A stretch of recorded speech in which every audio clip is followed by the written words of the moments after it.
Good morning, everyone. I'd like to call this meeting, the Appeal Committee meeting together on Wednesday, February 25th at 9:30 in the West Committee Room. I'd like to welcome Councillor Sharma, Councillor Eadie, Councillor Chambers, our senior clerk, Councillor Dolsky, and we have a variety of planners here that we, did I say Councillor Dolsky? Well, you never know. Clerk, senior committee clerk, and a variety of people from the planning department that when we get into the different reports, we'll identify who they are.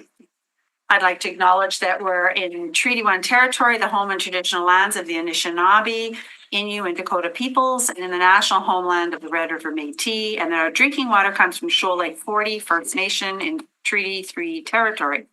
I'd like to welcome everyone in the gallery here today and anyone who's watching online. Now, Madam Clerk, do we need minutes from last meeting? A motion from someone to approve the minutes of last meeting? So moved. All in favor? Carried. Okay. Well, let's start. Okay. In accordance with the City of Winnipeg Charter and the Development Procedures Bylaw, the process the committee will follow is the appellant will be heard first, followed by those in support of the appeal. Next, those registered in opposition are heard, followed by those registered for information. Finally, the appellant may return to speak in rebuttal to comments made. However, no new information is permitted. Please note that when your name is called, it is your opportunity to speak. However, you are not obligated to do so. For a more in-depth overview of the public hearing process and other information pertaining to what happens before, during, and after a public hearing, please consult the City Clerk's Department website. Please note that all public hearings are recorded and will be part of the public record. Should you have any questions after the hearings have concluded, please contact the City Clerk's Department. Item number 1 is an appeal against the decision of the Director of Planning, Property and Development to approve a variance for Markham Road under file DAV 239113A/2025B. Members of committee, please note communications were received in opposition to the appeal, which have been distributed to all members of the committee. We do have someone joining us over Zoom, so just for this individual, you have been muted and will only be permitted to speak when called upon. You have once you have been heard, you can either remain in the Zoom meeting or leave and continue to watch live via the city's YouTube channel. If you are currently watching the live meeting on YouTube, please mute the audio player now. And a brief summary from the administration, Madam Chair. Yes, please. Yes, thank you. Just quickly by way of introduction, my name is Rob Galston. I'm a neighborhood planner at Planning, Property and Development. The subject property is located on the east side of Snow Street, south of Markham Road. This is in the Montcalm neighborhood of the Waverly West Ward. Regarding the file name, which identifies this property as being on Markham Road, the subject property does not currently have frontage on Markham Road. However, the title for this lot was only recently registered, so that's why the subject property still has Markham Road in the file name. But this property is south of Markham Road, facing Snow Street. The property is approximately 3 acres in size and is currently vacant land. Under Complete Communities 2.0, the site is within the major redevelopment site policy area, and it is also located in the mixed-use village policy area of the North Campus lands secondary plan. So this is a secondary plan for the North Campus lands of the University of Manitoba's Fort Garry campus, the former Southwood Golf Course site. The applicant proposes to construct on the site a 3-story building, which will contain a neighborhood rehabilitation home to be known as the Ann Oak Recovery Center. This center will offer long-term residential treatment for women recovering from substance abuse and addiction. The proposed center will accommodate a maximum of 75 residents at any given time, and approximately 50 staff will be employed at the center working day, evening, and night shifts, so around the clock. The applicant notes that the proposed center will not be a detox facility. Rather, it will be a voluntary facility and only available to participating residents who choose the treatment. The property is also located in the North Campus Planned Development Overlay, or PDO. This PDO has special zoning requirements that are unique to the North Campus area. So that PDO and its requirements for this area are kind of appended to the zoning bylaw. The North Campus PDO, with respect to this application, requires parking maximums, so a maximum number of parking stalls that can be provided for this development. the North Campus PDO requires a maximum of 13 parking stalls. However, the applicant is proposing to provide a total of 68 parking stalls. The PDO also requires a maximum front yard setback of 10 feet. The intent of this is that buildings are built closer to the street to create a little bit more of an urban feel. However, on this subject site, the applicant proposes to provide a front yard setback of just under 39 feet from Snow Street. Additionally, under the zoning bylaw, accessory structures are required to have a minimum rear yard setback of 20 feet. The applicant is proposing to construct an accessory structure with a setback of 2 feet. Regarding the parking maximums and the front yard setback, the overall intent of the North Campus PDO is to create a little bit more of an urban, transit-oriented, walkable feel. So that's why there is maximum parking and maximum building setbacks to not have the North Campus PDO area develop in a character that is kind of car-oriented in terms of big setbacks, a lot of parking, that sort of thing. However, this is a unique site because it is on the edge of the North Campus PDO area, and it gets its access and fronts onto the edge or the outside of this PDO area. So it's not really part of the overall North Campus area in that respect. As well, it's a unique facility that, in terms of having a number of visitors, a number of staff, the parking that they are requesting is reasonable, and the setback they are requiring will allow a natural setting with suitable screening and privacy. So that is also considered reasonable. And regarding the accessory structure, at the east end of the property, this is supported because this setback abuts the transit way of the Southwest Rapid Transit Corridor. So the effect on adjacent residents is not there, essentially. So yeah, the Winnipeg Public Service approved these variances, and this approval was appealed and is therefore before this committee today. So that's a quick summary. Well, maybe not quick, but I'm happy to answer any questions you may have. Councillor Eady? What is the accessory building? It's a 400 square foot shed. I believe that's for, the lawnmower, the shovels, like those lawn chairs, like yard What about things. where is the garbage being dealt with? And is it in-ground garbage? That's 75 units, so there's Yeah. I'm just in-ground. gonna quickly have a look here and let you know.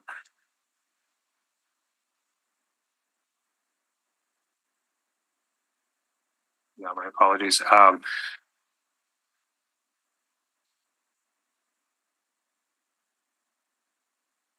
Yeah, the garbage is kind of at the north.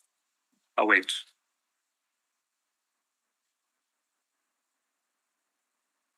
The garbage is in a parking and loading area, kind of at the north side of the property. So on the north side of the building, but it's not in this backyard area. It's not in this reduced setback area. So it's adjacent to the parking lot. Okay. Yes. Okay, thank you. I have a couple of questions. So on exhibit 7, the actual floor plan, if you could just, for the record, there's no north or south that I can see on it. It's not very clear.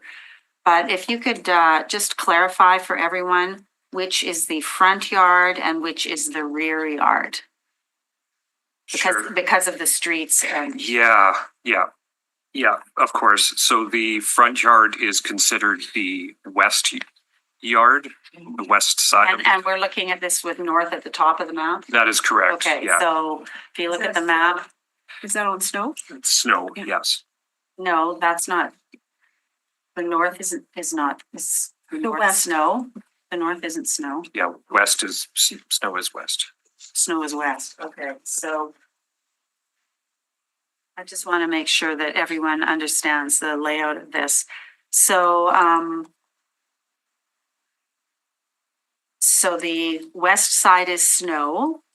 Yes. When I look in the diagram, the west side is snow, and the east side abuts onto Bomir Trail, Correct. which is a transit corridor. So ultimately, access will be off snow. Is that correct? That is correct. And that is the front yard. Okay, and that's the front yard, and that front yard has the setback, 39 feet. Is that the setback?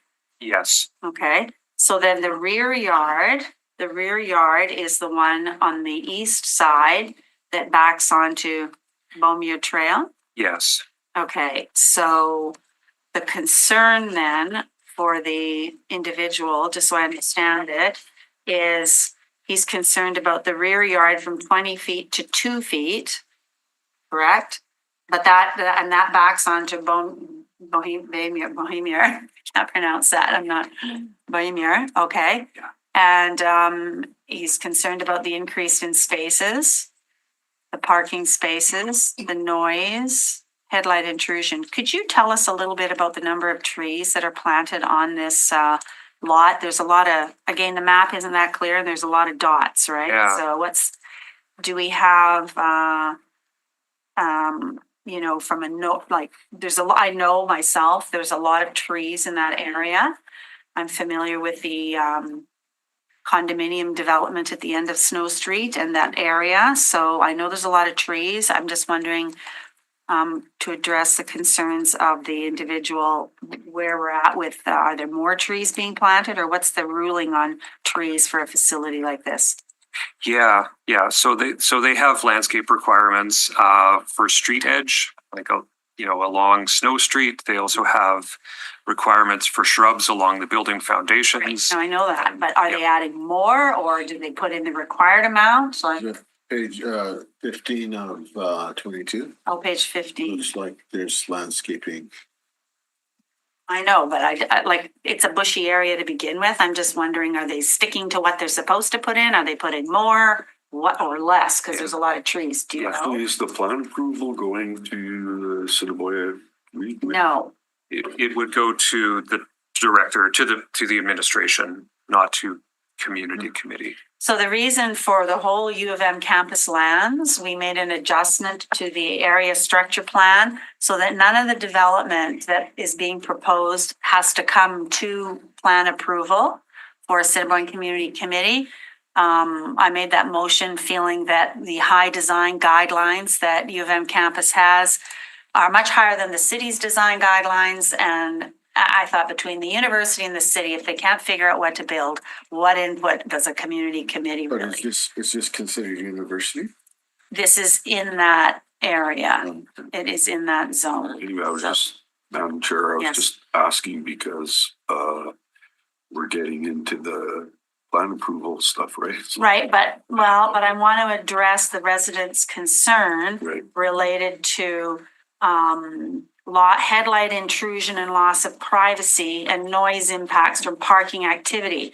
If we have a lot of trees and bushes, it does help things, But anyways, do you have any answer on that? I do, yeah. So their landscape plan shows that they'll be planting 14 new trees, but have 232 existing trees that they will be retaining. These will be in the front yard, and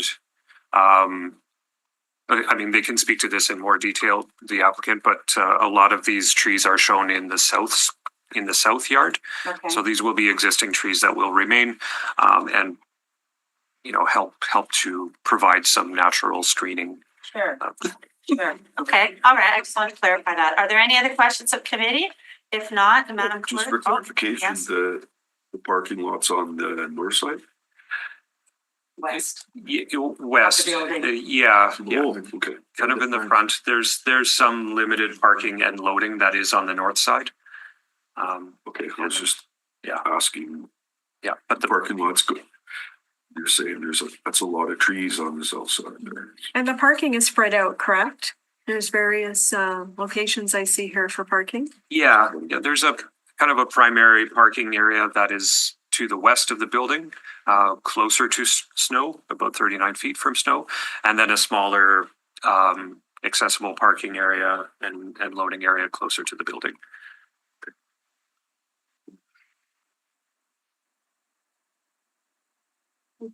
Yeah, I'm waiting for Madam Clerk to call Okay, the sorry. next, whatever the next. Okay, the appellant did not register to speak today. Do we have anyone here who would like to speak in support of the appeal for Markham Road? So this would mean you are not in favor of the project for Markham Road. Anyone in support of the appeal for Markham? And the appellant's not here and just submitted a letter. Okay. Yeah. Okay. Okay, well then we can move on to those in opposition to the appeal. We have the applicant team who's registered joining us in person, George Vincent and Melissa Neering. Sure. You'll have up to 5 minutes with the committee each, if you like. Okay, thank you very much. Good morning. I'm George Vincent. I'm the project architect of the Anno Family Recovery Center, and this is Melissa, who's the landscape architect on the project. As discussed earlier by all yourselves, we do have 68 stalls that we're looking for. We do have a facility that has 75 beds or participants at any given time and 50 staff.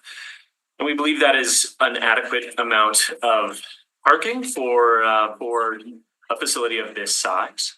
The building and parking lot itself is actually situated in current void spaces. Having been a golf course, the parking lot is located on an area that was a former green, and the building is on an area that was a former fairway.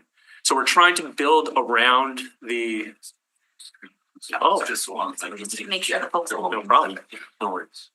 We're trying to build as a response to the site and maintain as much of the nature as possible, both for the greater community and trying to not disturb as much as their existing condition as possible. But it also helps programmatically to our facility, which is going to be nature-based, and which is very helpful in recovery. The south, who are currently our only neighbors, but we would like to think future of the Southwood Golf Course development. We're trying to give them a large buffer. So yes, all those trees along the south, we're maintaining. That current roadway is a clearing as well that was used, I believe, from the green to the next fairway. And so we're trying to build within that area. After public engagement, we set our parking back and reduced it after some concerns that we were just getting a little too close to the southeast building. However, in larger part, the neighbors were in full support of providing large parking, as they were actually concerned with our attendees parking on the street. So without providing an adequate parking, all our attendees would have to find public parking, which we don't want. The auxiliary structure, which we're looking for a variance, is typical 2-foot setback for a typical auxiliary structure. As Robert was indicating, it is a storage garage for lawnmowers. Given that we have a large site, a 3.8 acre site, there will be a lot of maintenance that would be required, and we're just looking for something easy to access in order to have proper Oh, maintenance. so just to be clear, it's just the setback with the shed, not the actual No, building itself. the building itself Yes. is at the proper setback. Okay. We're just looking for the shed, Just the accessory construction. just the accessory structure. And then the front yard setback is, we are looking for a larger setback, as we don't want to build too close to Snow Street, given the proximity of the Victoria Hospital, and to maintain as many of those trees as possible. The smaller clearing was to the east and the larger clearing was to the west. Or sorry, reverse that. Smaller clearing was to the west, and the larger trees. Yeah, and just to add from the landscape perspective, we are providing all of the required trees and shrubs. I guess as far as front yard buffering, the existing trees allowed for a credit for the landscaping. So we aren't currently providing any shrubs along Snow Street, but we are protecting, I believe it's around 42 to 45 trees just along Snow, and then the 200 plus on the site overall. And that was the main reason for providing that larger setback. And then I guess for additional protection of any light concerns, there is a 6-foot tall wood fence that's going along the south property, the east property, and the north property. So that should mitigate some of those concerns as well. Yeah, we've already talked about the accessory structure of that. And then around the building itself, we're providing the landscaping required. In terms of the trees that you're planting, are they coniferous or deciduous? We have a variety. So the trees along this south side here, that was something that came up a lot in the public engagement, was we are providing coniferous trees along that side as well to provide a bit more of a dense buffer. On the north side, we have deciduous trees all along our internal roadway. And for snow events, are you planning to remove snow offsite or pilot? Pilot, likely. We do have the space, given it's a 3.8 acre site, that it would be unlikely we'd take it off. Okay. Now, Councillor Sharma? Are you finished your presentation or? Okay. Thank you for the presentation. Wow, there's a lot of green space there. Yeah. You talked about adjusting the parking lot after community consultation, the location of it. Where was it previously? It was extending further into the south area. So we set it back an additional 15, 20 feet. Can you speak to the community consultation? I see that there were several open houses and opportunities for the public to come and have dialogue with you. Can you get into that a little bit for the public record? Yeah, it was actually incredibly positive. So given that the Bruce and Oak family have done this before with the Bruce Oak Recovery Center, we saw a very different turnout, which was actually a lot of support for the facility itself, which was very encouraging. The only real concerns that were coming of it was just the proximity to existing neighbors for the most part. So it was actually incredibly positive. Yeah, and I guess just a little bit more specifically of what we did. We had 2 separate stakeholder engagement meetings, one with the condo owners to the south and then one with the condo owners to the northeast or northwest, sorry. So those were separate meetings with each of those groups. And then we held a public open house a few weeks later after we had gone back, made a few adjustments. And so the public and the entire area received flyers inviting them to this open house. So the public did have good opportunity to come and provide feedback. Great. So you did hear from the public and as a result, you did make some changes. Yes.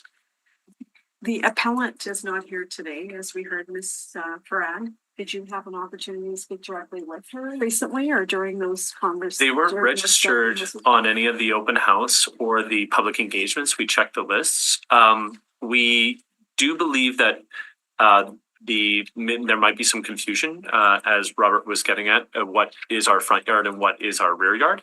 I believe that but I believe that our design intent would, given that our rear yard setback variance is simply for an auxiliary structure along the rapid transit and not along the south, is one condition. And then maybe the condition of our large public engagements. The facility will also host a number of public open houses or graduation ceremonies for individuals in recovery, and when they made that significant milestone to leave the facility, that will have larger groups. And so that we're just trying to accommodate basically the large influx of cars that might be attending the site, and trying to keep them actually off of Snow Street and prevent congestion.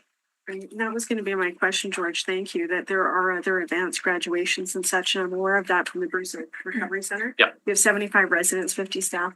Is there much on-street parking in the area? No. It's very limited. And the Victoria Hospital uses it also a lot. So we have a lot of fun conversations. There's a condo block, a new apartment block, Right. the Victoria. So this is great. There's a lot of green space. I'm sure we need it for your programming. Yes.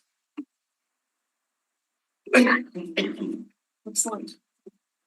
Okay, so there's no more questions of the Presenters, thank you very much for your presentation. Can you send the clerk the presentation, please? We don't have it. One other question, Madam Chair, if I may. What is the timeline for construction if this is all a go and a green light?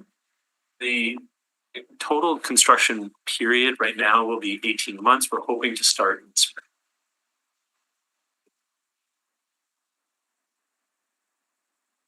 We do have Scott Oak registered to speak over Zoom, and Mr. Oak is live with us.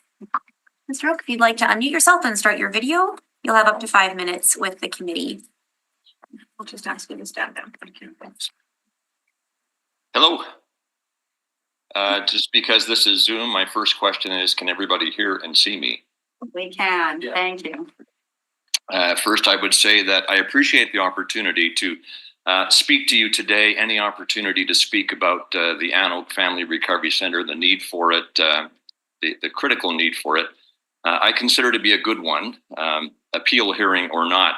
My understanding is there was one and only one appeal filed against the Ann Oak Family Recovery Center, and I can say that one applicant never engaged with us at any point until this appeal was filed. While I fully understand it is the right of any citizen to file an appeal, I would say the fact that there is only one speaks to a couple of things. Number one, people have come to understand the need for places like the Ann Oak Family Recovery Center. And number two, we are not jamming the Ann Oak Family Recovery Center down the throats of area residents. As George and Haley just outlined, we've had multiple meetings with residents, an open house, lots of dialogue. We pride ourselves on being good neighbors. We prove that with the Bruce Oak Recovery Center, and the same will be true with Ann Oak. The Ann Oak Family Recovery Center will build on the success of the Bruce Oak Recovery Center, and I want to quantify the success of Bruce Oak so that you will understand what it is we expect, what it is we know will happen at Ann Oak. Bruce Oak has been open now for 5 years. Almost 5 years, has graduated over 600 men, returned them to their families, their loved ones, their jobs, society in general. You know, it's easy to say that things are world class. We throw that term around all the time, but in the case of Bruce Oak, it truly is, and we have the data to prove it. Bruce Oak is proud of its many community partnerships, its support from all 3 levels of government, and its place as one of the most successful recovery centers in all of North America, and all of this will be replicated at the Ann Oak Family Recovery Center. Our pledge was always that women would never be left behind by our foundation, and that when Bruce Oak was up and running with sustainable funding and successful results, we would turn our attention to women who obviously need recovery just as much as men, but face an average wait time of approximately 3 months for a recovery bed. So the need is acute. You should also know that many women, pardon me, are reluctant to reach out for help for fear of losing their children. They prefer to suffer in silence because leaving your kids behind can often be the single greatest barrier to recovery for women.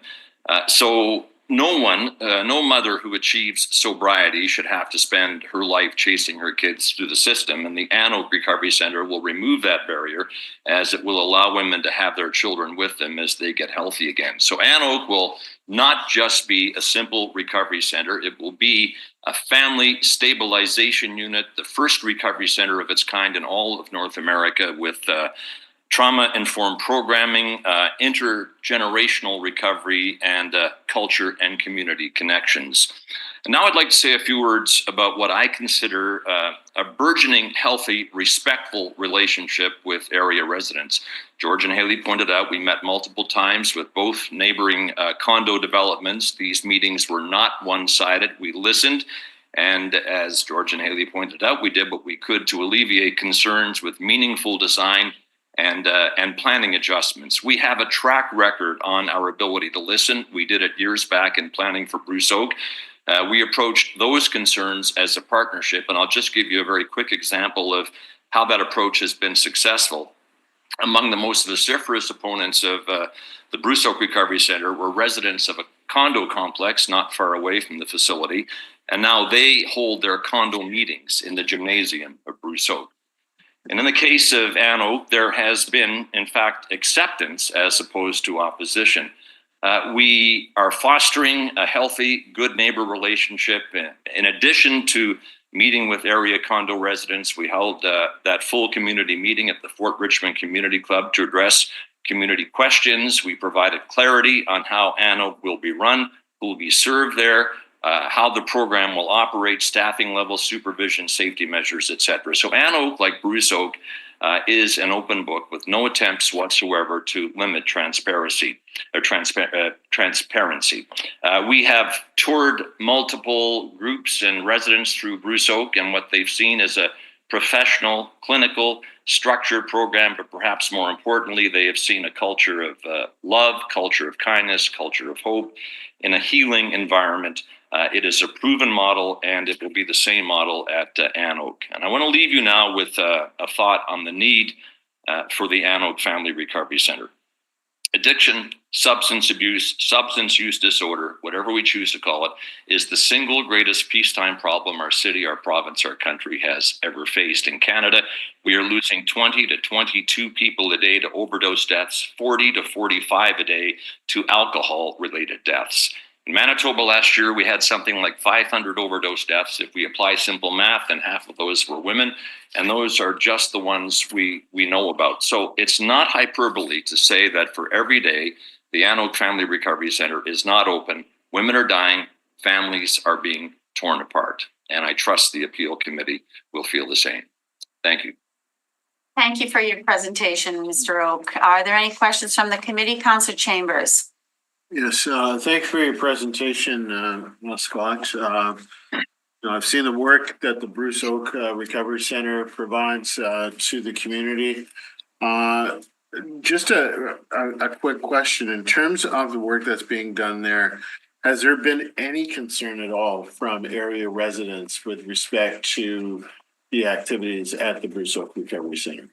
Well, no, as I pointed out, the dialogue we had with the residents of both condo complexes was very positive. We generally found that they were fully in favor of the project, the need for it. And I'm sure there were some concerns expressed about how their view would change with the construction of the Anoke Family Recovery Center. But honestly, if I was to weigh this against the opposition we faced against the Bruce Oak Recovery Center, it's a different world altogether. At our community meeting at the Fort Richmond Community Club, number of residents showed up. Not one of them was an objection to the construction of the facility. They had a few questions about what was going where, trees, etc., and they all left very satisfied. It's a different world for the Anoke Family Recovery Center in terms of opposition, and I wouldn't even call it opposition. As I said earlier, it is generally described as acceptance. Well, in terms of the need for such a facility, it is great. And I'm hoping and trusting that residents understand the need for these types of services, as something like this can impact any family. And so the importance of having a center like this where in this particular instance women can attend, it's to be commended. So thank you very much for providing this service. My pleasure. Okay, Councillor Sharma. Mr. Oak, thank you for your presentation. Appreciate your presence here today at the Appeals Committee. Just one simple question. In terms of the Bruce Oak Center and this new facility here for Anoke, in terms of the spaces, are they, as a large percentage, are you seeing folks from our community versus out of province? Could you speak to that a little bit? Are we providing treatment locally here more so than perhaps folks across the country? Yeah, so the Bruce Oak Recovery Center was born out of my wife's and my son's, Darcy's, idea that we wanted to bring the concept of treatment at no cost, that beautiful concept, to Manitoba. So we adopted the program from a place in Calgary called Fresh Start. Our executive director, Greg Kylo, tailored that program to meet Manitoba's needs. And our focus at Bruce Oak is primarily Manitobans. We do have some out-of-province participants, but not many.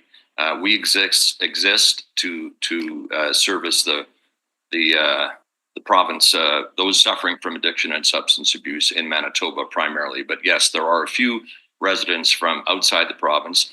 I would point out that the ones who come from outside the province, full pay. It's important that you know there is a sliding scale at Bruce Oak. So full cost recovery there is $270 a day, but not many people are paying that. So we've honored our pledge that no one is turned away because they can't afford to pay. The few who come from out of province, full pay. That means they help support those from Manitoba who can't pay, if you understand. Thank you. I appreciate that. And it's good to hear about the local impact. And of course, we want to help fellow Canadians as well. I think that's a good model. Thank you. Okay, all right. Thank you very much, Mr. Oak. I was involved very much in the first facility, and I'm very pleased that things are going as well as they are for you and the team for this new facility in the Waverly West Ward, where we've got great residents, I think, who understand. And like you say, the world has changed from an understanding perspective. So if there's no more questions of Mr. Oak, thank you very much for coming on and presenting your perspective. Thank you. Thank you for having me. Appreciate it. Thank you. All right, Madam Clerk, what's next on the agenda? So I have no one further registered, so I will just check with the gallery. Do we have anyone else who would like to speak in opposition to the appeal for Markham Road? Do we have anyone who would like to speak for information to the appeal for Markham Road? So now would be questions of the public service. Okay. Are there any questions, committee members of the public service? No? It was good to note from the landscape architect about the 6-foot fence and the trees.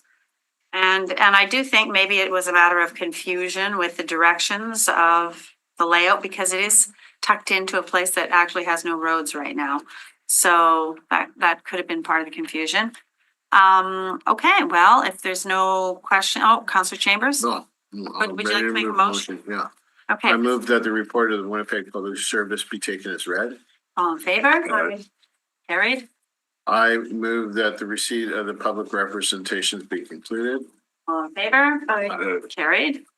I move that in accordance with subsection 2473 of the City of Winnipeg Charter, the variance is consistent with Plan Winnipeg and any applicable secondary plan, does not create a substantial adverse effect on the amenities, use, safety, and convenience of the adjoining property and the adjacent area, included an area separated from the property by a street or waterway, is the minimum modification of a zoning bylaw required to relieve the injurious effect of the zoning bylaw on the applicant's property, and is compatible with the area in which the property to be affected is situated. My supporting comments, there doesn't appear to be much opposition with respect to this project. And that is even in the light of what the service is being provided is. We recognize that this is a very necessary service. We recognize the stats that Mr. Oak had provided during his presentation. The need is there and the need is great. But that aside, there isn't too much opposition to the variances that have been applied for. So with that, I support this, or I will deny this appeal on that basis. Okay, Councillor Sharma, you want to put comments on the record? Thank you, Madam Chair. I concur in the motion put forward by Councillor Chambers and echo his comments. The parking makes complete sense to me. We've discussed quite a lot at the Appeals Committee and our own community committees about the importance of parking, and there's very little on-street parking in the area. I'm really excited about this facility. There's a real need for a women's facility like this. And this family stabilization unit has the right framework. We heard from Mr. Oak today to achieve the positive outcomes we're looking for.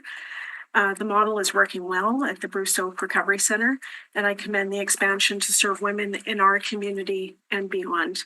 I want to thank Scott Oak and his family and the extended team, many people that have come together to make this project come to fruition, the Ann Oak Recovery Center. It's exciting. It's a very well thought out plan. Madam Chair, you know very well, I know how much you've dived into the Bruce Oak Center over the years. We've had many conversations. And so really happy to see this facility. We want it to move forward and I'm happy to support it today. All right, Councillor Eady. Yeah, I'll be voting to deny the appeal. Just wanted to say the Bruce Oak is taking over existing city recreation land versus this one where it's land to be developed. It's a great location. It's not bringing, a whole conglomerate of treatment beds to any one area. I think it's a great thing. And addictions are an epidemic in this country, this province, and this city right now. So it's something well needed. All right. Thank you for your comments. All in favor? Aye. Carried. I move that the appeal be denied and the decision of the Director of Property Planning and Development be concurred in. Okay, all in favor? Aye. Carried. I move that the variance order DAV 239-113A/2025B be canceled. Confirmed. Favor? Aye. Carried. I move that the public hearing with respect to this appeal be concluded. Favor? Aye. Carried. Please note the committee has made a final decision on this matter, which is not subject to further appeal. Okay, and I'll just maybe note now, we've got another appeal coming. We've got two more appeals. We are going to break at noon for, 45 minutes or so. So we'll see where we're at, just so people in the gallery understand the program for today. And Madam Clerk, if you'd like to start on our next appeal, please. Item number 2 is an appeal against the decision of the East Kildonan Transcona Community Committee to approve a variance for 305 McKay Avenue under file DAV 181-633A/2025D. Members of the committee, please note communications were received in opposition to and in support of the appeal, which have been distributed to all members of the committee. We have no one joining us over Zoom for this appeal, so we can move on to a brief summary from the administration, Madam Chair. Okay. Thanks, Sam. I'm Joy Hall, the District Planner for EQT Community Committee. So the subject property is located on the north side of McKay Avenue. It's between Arby Bay and Aspenwood Place in the Rossmere A neighborhood of the North Kildonan Ward. The total site is about 3.69 acres in area, and 305 McKay Avenue is currently occupied by a 1.5-story warehouse building and parking areas.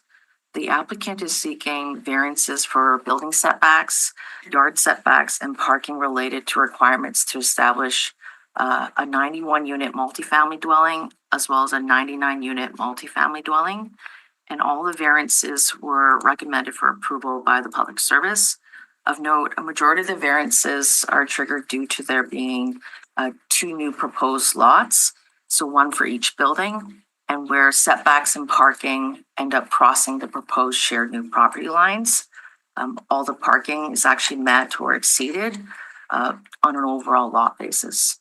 Met or exceeded parking ratio? Sorry? Met or exceeded what? Met or exceeded, yes, Got it. sorry. Sorry. And then in terms of the variance application, it is associated with a subdivision or rezoning application. So on January 7th of this year, the East Kildonan Transcona Community Committee recommended approval of the DASZ application from an R1M zoning district to an RMFM zoning district. And then on January 29th of this year, Council adopted the DASZ application. That approval included conditions for plan approval and a building height cap.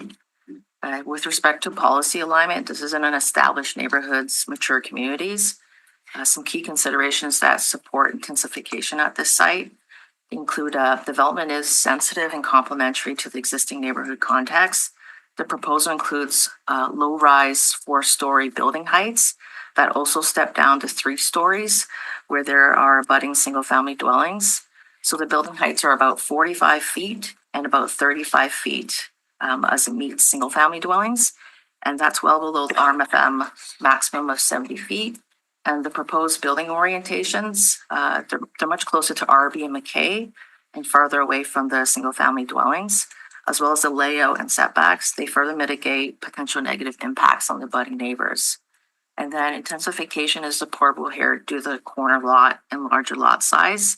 The subject property is about 161,000 square feet, and the lots in and around McKay are about 2,500 to 8,500 square feet in lot area. So these characteristics provide a good opportunity to accommodate increased density within this lower density neighborhood.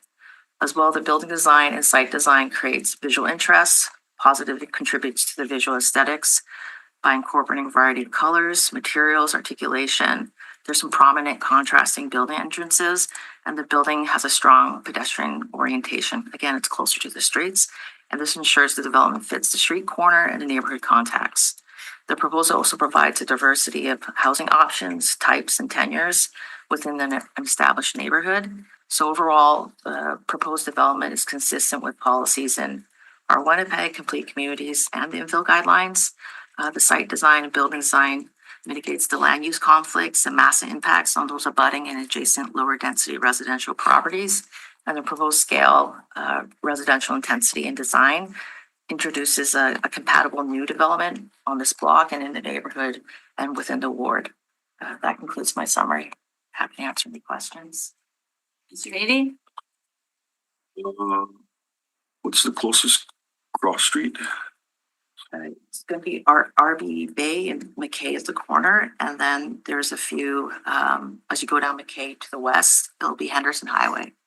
It is, so it's like a block away from Henderson, a couple blocks? A large block from Henderson Highway and then another large block to the east from Rothesay. Okay. So this is being built on the old Bergen cutoff line? I believe so, yes. Okay. Any other questions of the public service? I have some.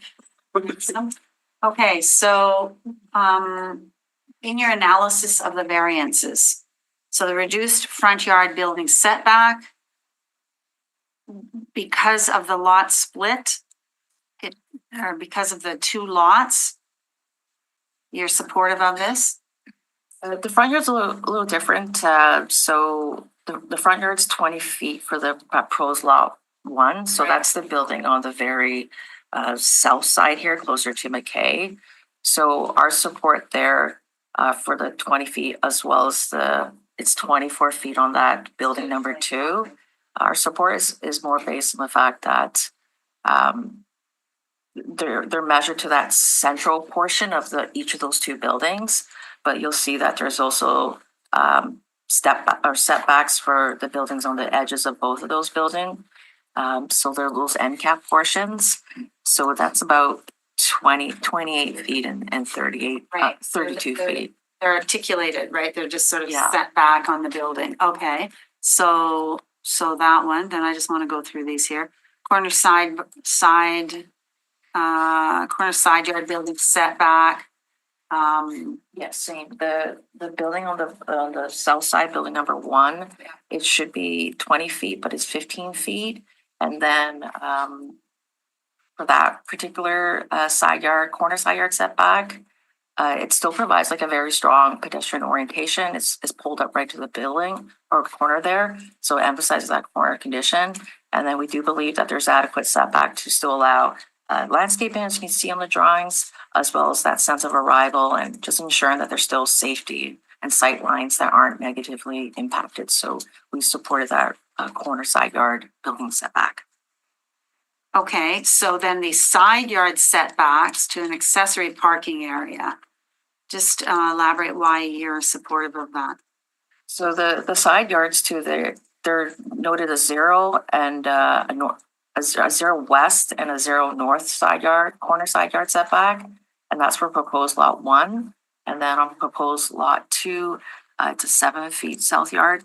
That is just primarily due to the parking areas sharing or straddling that proposed new property line, because the developer owner has decided to subdivide into 2 separate lots there. So it's still a reasonable setback, as you can visualize overall. It's just triggered because they're sharing the property line. Yeah. Okay, so then when I look at the no guest van accessible and bike parking spaces, basically insufficient parking space dimensions, insufficient buffering. It's basically because of the proposed lot and the 1 and 2 and the division of it. Yes, so the guests, van accessible and bike parking, those are all actually met or exceeded again. It's just again, because they're sharing that property line. Right. So we were able to support that as well. Now, what about the no garbage enclosure Similar, lot 2, because it's on lot 1? yes, similar idea, for this, proposal with the two buildings. They are planning to actually share the garbage collection area. So again, because it's proposed over the new property lines. Right. They have indicated the applicant that there will be a cross-access agreement with the adjacent properties, on proposed lot 1 in this case. So they will come up with the cross agreement. Okay. And that's, some of those cross-access agreements are a condition on the variance. Right, okay. So those are the variances. That's the issue we're dealing with today. I have no more questions. If committee members have no more questions, Madam Clerk, what's next up? So we'll move on to representations then. I had no one pre-register to speak in support of the appeal, but there are a number of folks in the gallery here today. I do have a Ken Magura Schendel who is registered. So in support of the appeal, this means you're not in favor of the project going forward. Is that? So that means you're in support of the appeal and you will get to speak first. So you can come up, speak to the committee if you'd like. If you want. Yeah, well, I wouldn't mind if the decents go first. Okay. Okay, so is anyone else here who would like to speak in support of the appeal, meaning not in favor of the development going forward? You would like to come up? Anyone who has not filled out a registration form can do so or needs to do so as well, please, if you are speaking. No? Okay, so if you're speaking, fill out a form and come and speak, okay? Do you want to speak? So we've given our appeal, is that registered or do we have to fill out another form? So we have so if you're an appellant on the file, we do have your letter of appeal. Just registering for the meeting is kind of just a second step. And if you'd like to speak, absolutely, you're welcome to do so. We just need you to fill out a form. Okay. Just tell me. You can fill out the form after you speak as well. You can speak first. Yeah, you can speak first. Yeah. Well, you know that. And I'm registered, right? yeah. Decent? You are one of the appellants. Elmer Keeson is one of the appellants. Right, okay. So you can come and speak to the appeal items if you want. Come and have a seat at the end of the table and your comments will be put on the record.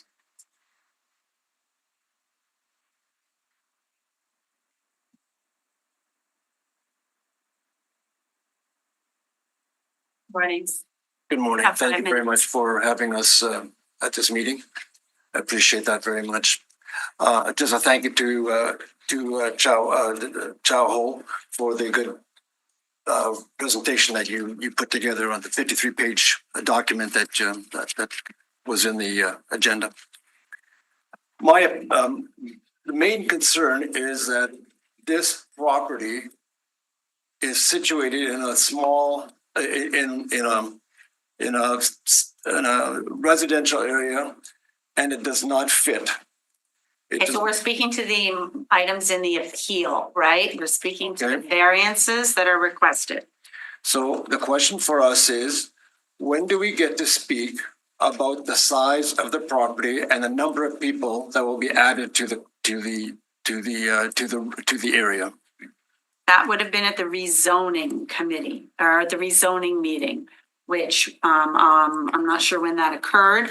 But when a sign goes up and it says we're going to rezone it from one type of land use to another, and this one went from, Madam Clerk, what did it go from? RMF? It was RMF. We made a presentation then too. You made a presentation there? Yes. Okay, and that's the committee then, and that's the opportunity to speak to the size of the build or what's being proposed in the neighborhood of the zoning of the land change. What So you can do, sir, is you're probably concerned about parking, lack of parking, et cetera, and how the people that are coming are going to be impacting that. Yes. So you can speak to that because parking is on the docket today. There's no assigned guest parking, for example. Right. Right. So I don't know if that helps you. That helps me too, yes. So we're not naive thinking that there's not gonna be any development of that property. It's an industrial site right now. But there's a lot of things that will, the building and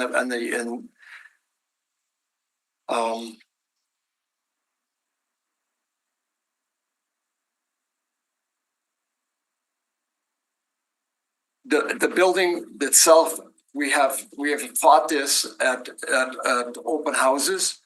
And we've said many times, it's just too big. It's just too big. It's just too big. And then when we came to the meeting in January, it was like, it was just all accepted. And that is unacceptable. We are the residents there. And the developer just seems to think that he can plunk a big building in there. And so there are some variances that are concerning to us. But the main problem is that the building is too big, and we're going to register that as a complaint, and we need to do something about that. The buildings that they're proposing are 4-story buildings, and they're going to go 20 feet from McKay. Give us at least 30 feet. Give us some space, like every other house on the neighborhood. We're living in a neighborhood that has tallest buildings are 2-story duplexes. All right, with setbacks. And now you want to put this big building, this big square building that doesn't fit into the community into a zoning, and you're going to push that building even closer to the street. That is unacceptable.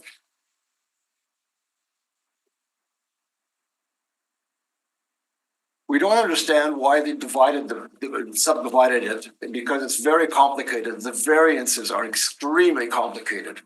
Whatever they're trying to do there is complicating, and I've asked for actual drawings, and they have not been produced.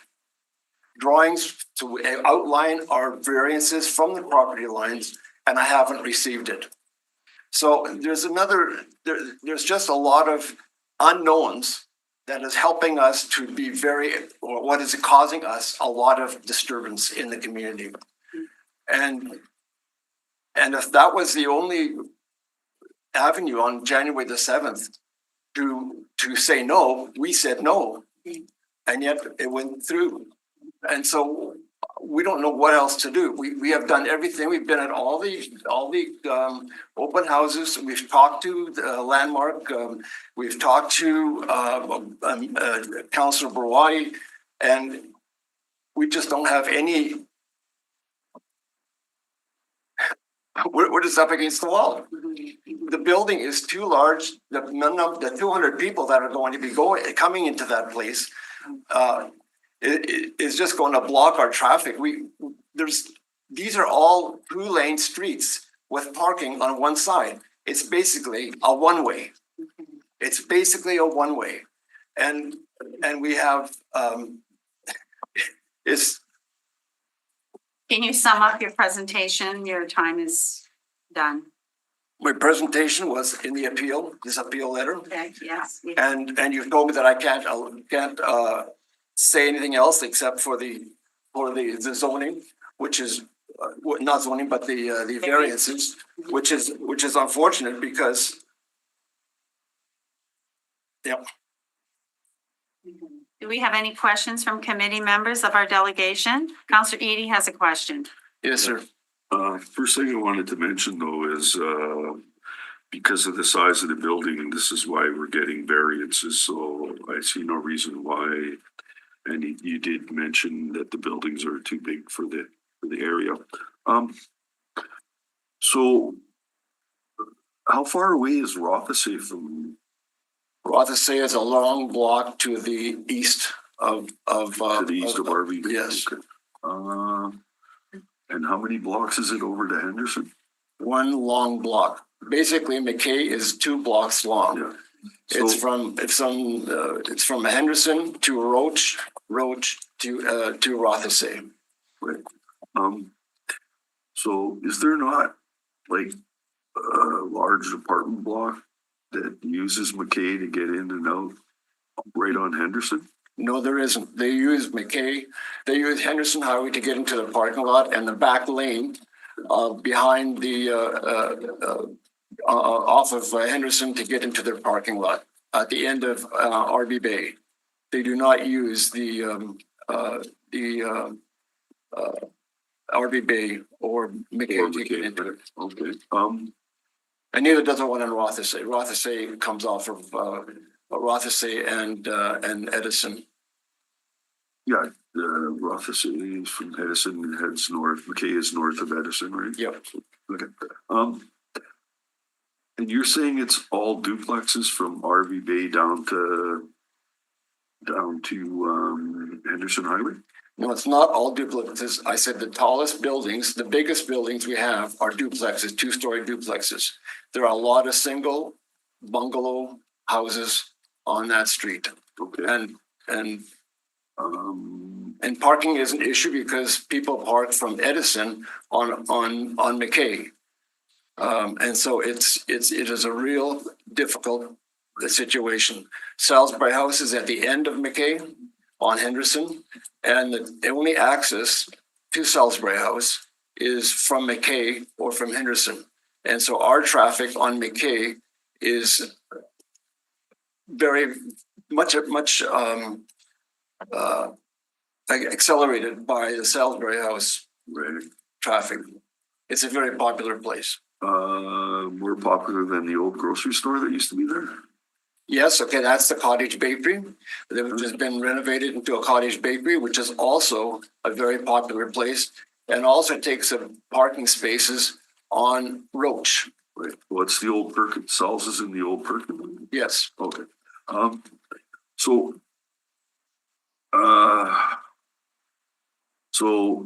you noted that the building they're building when it's adjacent to another residential, they're going down to 3 stories, which is about 35 feet, which is probably the same height as the duplexes that you were talking about. No, they're higher than the duplexes. You're saying those duplexes peak of their roofs are Less than substantially 35, under 35 feet? substantially under 35 feet, yes. Okay. I don't think of anything else. That's all my questions, madam. Those are all your questions, okay. Do we have any other committee questions? I'm just looking at Edison. I see many apartment blocks on Edison. Okay, we have to remember that Edison is a community of its own. We're a one back lane away from Edison. Yeah. And so on Edison, yes, there are 3-story apartment blocks, a lot of them. And yes, they're there. A lot of their parking also ends up being on McKay because there's not enough parking. People have more than one car and there's only one car. So there's overflow parking happening on McKay from those apartment blocks. Right. And then there's a pathway that's through, a walkway through to Springfield, Yes. from Arbor Bay or RB RB Bay, yes. So that is a major conduit from the schools on Sutton. Yeah. And that there's continuous traffic, students going back and forth from classes. And so that is to add more traffic to the existing traffic is unacceptable. And then there's a nice park on the corner right across from the proposed buildings. Yes, there's a nice park, and that park will be overrun. It's already, the next park closest to that RB Bay Park is Princess Margaret School, which is 4 blocks away. So there is no, and then there's a splash pad over on Rothesay towards to Chief Peglis School. Right. Right. Okay, So to add 200 residents to that, mhm. it's unacceptable. It's unacceptable for traffic, for pedestrians, and for the community as a whole. Okay, thank you for your presentation. If there's no more questions from the committee, thank you.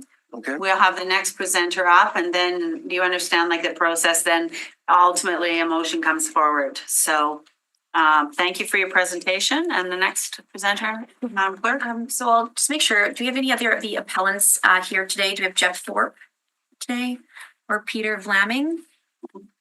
That's true. Morning. Yeah. You'll have up to 5 Morning. minutes. 5 minutes. So, thank you for hearing me. I also was under the, I believe that this was an appeal to the whole process. From what I've heard, it sounds like the process is flawed. Like, we haven't been heard. We brought our concerns forward, and it seems like doesn't matter. They just keep pushing forward on this development, which again does not fit in our neighborhood.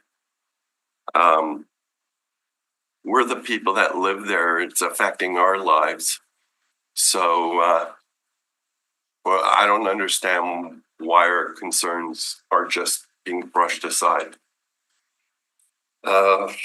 What's disappointing to me is we've reached out to our counselor, and we've had no replies to emails, phone calls, and our counselor has not come to any of the meetings that the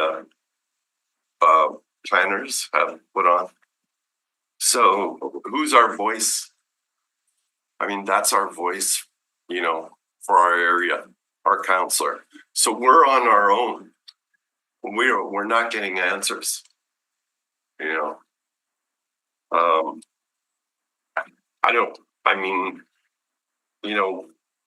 I feel we're steps ahead of the process here. Because now you're into zoning changes. So what are we supposed to do? What's this gonna do? What is the process? We don't know. We're trying to bring our concerns forward and have somebody tell us what's going on, and nobody's telling us anything. And then it's just, well, move on to the next spot. So, I had a presentation here. It doesn't really fit. You know what I mean? So what I'm bringing up right now, does it matter? I don't know. Well, keep giving your presentation, keep on it. And it matters. We're listening. We're listening. Well, Change the zoning. there, you've got a person that's coming in here, and let's be real, it's a business that's coming here. It's not a housing per se. It's a business 91 because they're units. rentals, right?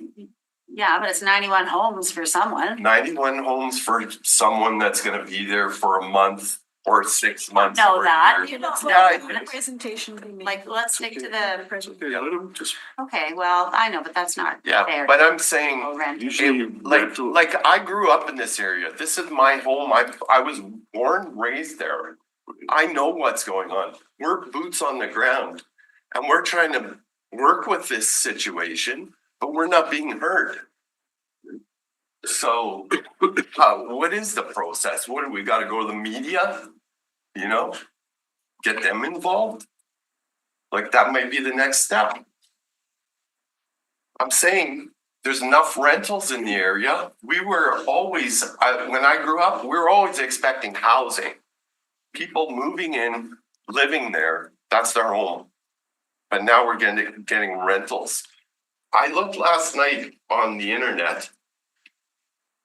There's apartment for rent, apartment for rent, apartment for rent, all over North Kildonan. We don't need more rentals. We need houses. And I think everybody knows that. We need some affordable housing. So, you're already we're already at the point of zoning changes. It's too far already. Yeah. So, I don't know. I don't know what else to say. I think it, Okay, well, tell me when you're done your presentation because there's questions from people. sure, I'm done. Okay, so Counselor Sharma? Thank you, sir, for coming out. We're here to listen. Thank you. Yeah. You mentioned that, there was public meetings that you obviously attended, right? Yes. That's called a community consultation. Mhm. And that's the opportunity for the public to give their feedback. Okay. It's in the initial stages of being planned. So community consultation did occur. Right, that one meeting, right? Yeah, Yeah. there was a meeting. Okay. Right. And it was, and I'm sorry, but there was opposition. Mhm. So what happens with that? As a result of that meeting, did you see any of the plans being adjusted a little bit? Did you hear your voice being heard? Or was it the exact same plan in the end at the committee? Very similar to what was presented. But there were some changes. Some changes. Yeah, okay. I just wanted to ask if there was consultation. Mhm. And counselors sometimes don't attend those particular consultations. Sometimes they do, sometimes they don't. In my area, I generally don't, because it's your opportunity to speak with the planners, those that are going through the detailed designs, right? And the counselor has their opportunity at the public hearing. And it's a public hearing on the public record. It's live streamed, right? So for that transparency, that openness. I saw that. So I just wanted to clarify if there was any consultation. Thanks for sharing. So Edie, you had some questions? Yes, technically rental versus owner and living, that's not normally considered. But I find it hard to believe that the duplexes aren't rentals. Are the duplexes along McKay, are they rentals? There are. Okay, so those are smaller houses and stuff, so. So did you actually attend the community committee hearing The one that was previous to this for on the zoning. January 7th? I watched it online. We watched it, okay, so did the counselors, or people who showed up in opposition, did any of the three counselors ask questions of the delegations that were there? You know, there was questions. Yeah. There were different things discussed, some changes made, but I think the point was missed that it's too large, it's too many. Like that's what the whole, Okay. that's where all the issues are coming out of. There's too many, like they're proposing, say 200. Why stop there? Why not 500? Like They what? didn't ask for 500, that's why. Well, yeah, but at what point They does didn't it have become enough a land. problem for the neighborhood? So like, They but didn't have- where are the impact studies? You know, like we think the whole process is just getting pushed through too fast. In the presentations, did somebody ask if there was a traffic study for McCabe? Yes, There was a traffic study? I undertaken? believe somebody asked, right? But we didn't see the results of that, did we? No. Nothing's been shared with the residents. We're big question mark on everything, even today. So no questions during these rezoning hearing. There was no questions of the administration or anybody about traffic studies or anything? I don't know. Okay. That's what we want. We want studies. We want some impact studies on the area. We want to know what, like, we haven't been, nobody's including us in any of this. All right. Well, there's an open public process, but, so the zoning is proceeding and nobody really can speak to that. On the variance, did you have any specific problems? I have You're a going question. down to Why are three they, why are stories they, near residential? why are they splitting this property in two? What's the purpose of that? Like, what is that? Well, it's how many square feet? 161,000 square feet. That's a acre and some. Yeah, but why Often would, properties are split because there's different financiers, there's different consortiums that hold together their money to build an apartment. Maybe one person can't build two, so Right. then they split the land Yeah. and they take the land and use it as collateral, or who knows, there's a whole bunch of reasons. okay, well, But that's, most times that's why. And so also rezoning and stuff, we have complete communities and other higher level documents. And, you know, the city's been calling for densification of older neighborhoods, right? You know that? no, what is that? Well, densification or infill. This is an old warehouse, Oh, yeah, right? So- yeah. So there's some incentives from, I think, the federal government or something that, for Maybe some, not on, maybe not in particular in this case. That's why they have different people providing, they're building it, they're using debt, and then it gets paid off. But Mhm. or they're pooling enough cash together to. yeah, but what about the city? So the city's asking for densification, and so that's what's happening. Just so you understand, that's kind of what's happening. And what is Because, that? no, because we're saying we can't sustain greenfield development. So there's a big deal about doing infill. So anyway, I just, Yeah, see, there, I these know are, you're not overly concerned about it, but, okay. Anyway, so there's no, okay, I don't, you're just opposed to all of it, right? So. well, we're not opposed to all of it. We want to be included, but we feel like we're not. And like, look at, we came here thinking that we could, you know, share some of our thoughts with it and maybe get, you know, some more work done on where we're going, and it's already past that point. So, you know, there's obviously confusion or not enough communication with us. Do you have a Well, there's question? rezoning happens, so that's how come you got density. Chambers has a question. Yeah, and through you to the delegation this morning, Councillor Edie had asked the questions, and it sounds like there is concern with the entirety of the project. There is. Okay. Were you able to voice some of those concerns during the public hearing process? I sent in my concerns, yeah. I put them in a letter, So it was part of the public record. yeah. So you also have concerns with respect to the variances that are being applied for today? Well, I think, yes, Right. some of the variances, like what do they include? Do they include, like I heard garbage disposal and that? I mean, we're not sure how that's all gonna work, So, or It's- recycling or snow removal and, and Madam Chair, through you to the delegation, it's my understanding then that, you know, you're in opposition to the entirety of this project. And then the variances that have been applied for, you're in opposition to that as well. correct. Okay.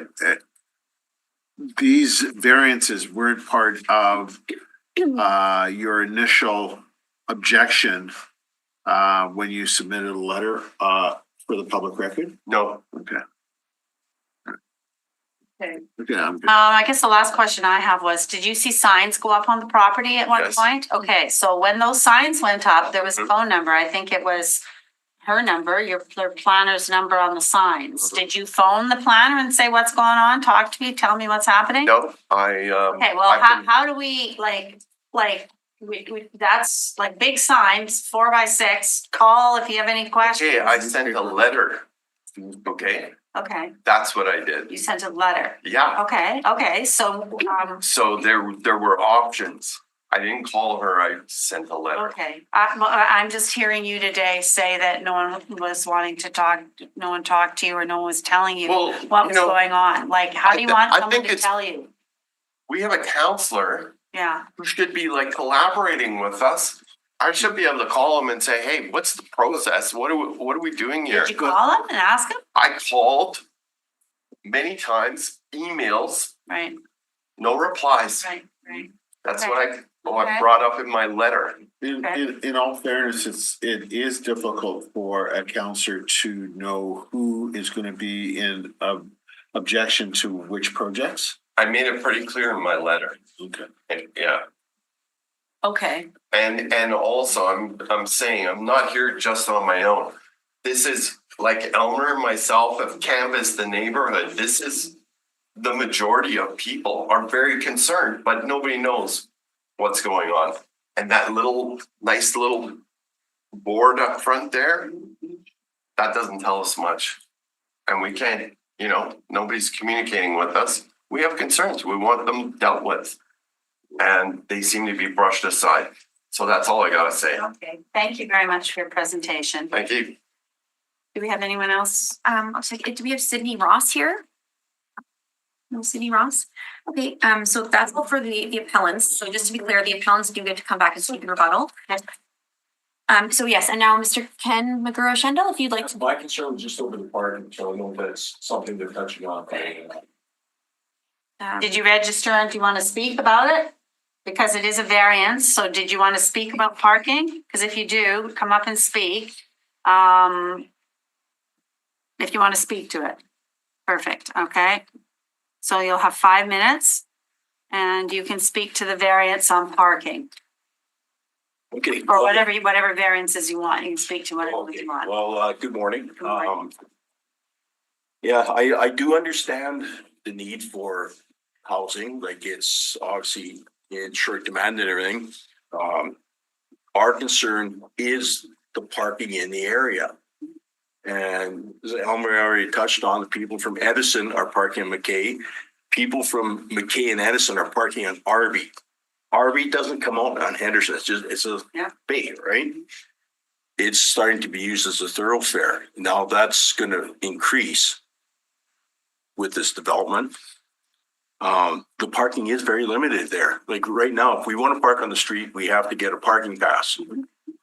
So I think it's $50 for a year. And they're putting 190 suites going in there, 100 and whatever, parking for 200. But if somebody has more than one vehicle, yeah, some will have none, but still that's a lot of vehicles coming into that neighborhood. I don't know what the options would be for them. I don't know, because there's times like in the evening around our place, we're the second house down from the playground. So we're right at that end. There's times we can't park in front of our own house. So if we have company over or whatever, they're parking a block down, and then they, like I said, that's my biggest concern. And running deliveries into there, like Amazon,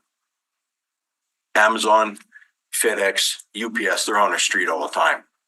And so that's going to be adding that many more possible deliveries coming into that area, which is going to plug up the street because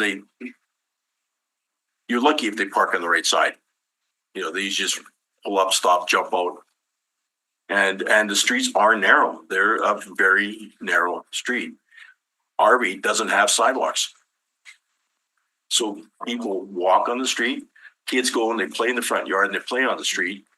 And then you're adding that much more traffic because people are going to use Arby as an exit in and out of that area. Because you go down Arby, you can go directly onto Springfield, or you can turn, it'll take you to McKay and then up to Henderson. You think they're going to use RB Bay? Oh, yeah. Oh, yeah, definitely. Okay. They come up at Springfield, they take that short little back lane and they go up. And the entrance into that new development is going to be right across from our back lane. Not saying they're going to use the back lane, and as it is for such a quiet street, there's people, the speed limits that go down there are just ridiculous some days. Granted, that's the person's choice that's doing that, but adding more traffic into that and parking, taking up the space on the street, it's like our concern. So, and I know one time they're talking, this is one of the things that came up on January 7th was they were asking about designated visitor parking in that parking lot. And that their committee would not commit to that. So that pushes all the visitor parking, 200 suites or 190 suites, onto the street. Not saying everybody's gonna have visitors all at once, but it's a possibility of greatly increasing. And we're so close to that's creatures of habit and laziness. You're gonna try and park as close as possible to get in somewhere, right? So that was my concern. It's the parking. It's the parking, okay. Okay, do we have any questions from the committee? Well, I'm looking at this subject site and it's currently a business. Do we know what size and scale of business? Like what's? Is it an active business right now on the site? Multiple businesses in there. Oh, yeah, okay. There was cabinet makers and countertop guy and other things. There's a wide range of different businesses in there. So those businesses are ceasing to exist or moving to a different? They're moving, and some of them aren't happy because they just signed a lease, and all of a sudden now they're getting kicked out. And it was not brought up to them at the time. So in terms of the multiple businesses that are there now, are there any parking issues of their staff? Well, they park on the property because there's ample parking on that property. Because there's a lot of gravel parking all the way around that whole building, and there's different entrances to that building because they're all individual businesses, right? Does and potentially a question for the public service, but in the design of this business, is there underground parking? No. No underground parking. Okay, so it's all surface parking. Yes. So. Okay. All right, that's all the questions. Are there time restrictions, parking time restrictions on the streets? Yes. There are. And what is it, 2-hour parking times? Parking. Got it, okay. Okay. Which was increased from 1 hour 10 years ago. I don't know why, but I think it had to do with the high school, people parking there and then walking to the school. Classes or something? Yeah. I know there's a guy that we see every day, he parks on RV, almost right in front of our place, but he walks from Edison or something. So, Well, you're in a popular area. yeah, My old high school. Oh, that's your. my high school too. You probably parked on the street. Okay, all right. If there's no more questions for our delegation, thank you very much for your presentation. Yeah, thanks for listening to my concerns. Okay, Madam Clerk? Do you have anyone else who would like to speak in support of the appeal? For this item, support of the appeal. Just have you fill out a form after, if you don't mind. Afterwards is fine, thank you. Sit at the end, Chair, please. Hi. Thank you. Good Okay. morning. Hi, I'm Elmer's spouse, Jeanette, and we did have an opportunity to speak at that last meeting. And for the most part, we were listened to, I think. But we did, the gentleman 2 people ago was right in that we kind of represented the community, and we did not mention the fact that we felt that an apartment did not belong on that corner because the other ones in the area are on large streets, like they're not in the center of individual housing. So we apologize to our group that we never did really bring that up. And then the thing, I think everything else has been said that needs to be said. Our concern is the parking for sure, and the narrowness, like Elmer mentioned, the rezoning of the buildings moving closer to the road. But another point that I don't think was brought up today is, and that relates to all the zoning and the tightness, is the fact that Henderson Highway and Rothesay at the other end and Edison all are considered wider, there's wider streets. What kind of street, whatever that's called, the bus routes, right? There's more room, right? So you could have someone easily parked on the side of the road. You could have people coming and going at each other without any concerns. Whereas RV Bay and McKay and Roach all are just our narrow little streets. And yeah, we're really concerned about that. So we are concerned for the extra traffic, but that's that we had already addressed. But it's the fact that just wanted to remind this team that of that fact. So that plays into the need for more parking on site, in our opinion. And like the delivery thing that was brought up, that was a big deal too, that we were concerned about delivery vehicles coming and going. And yeah, anyways, that's it. Thank you. I have a Thank question. you. No I have a question. Okay.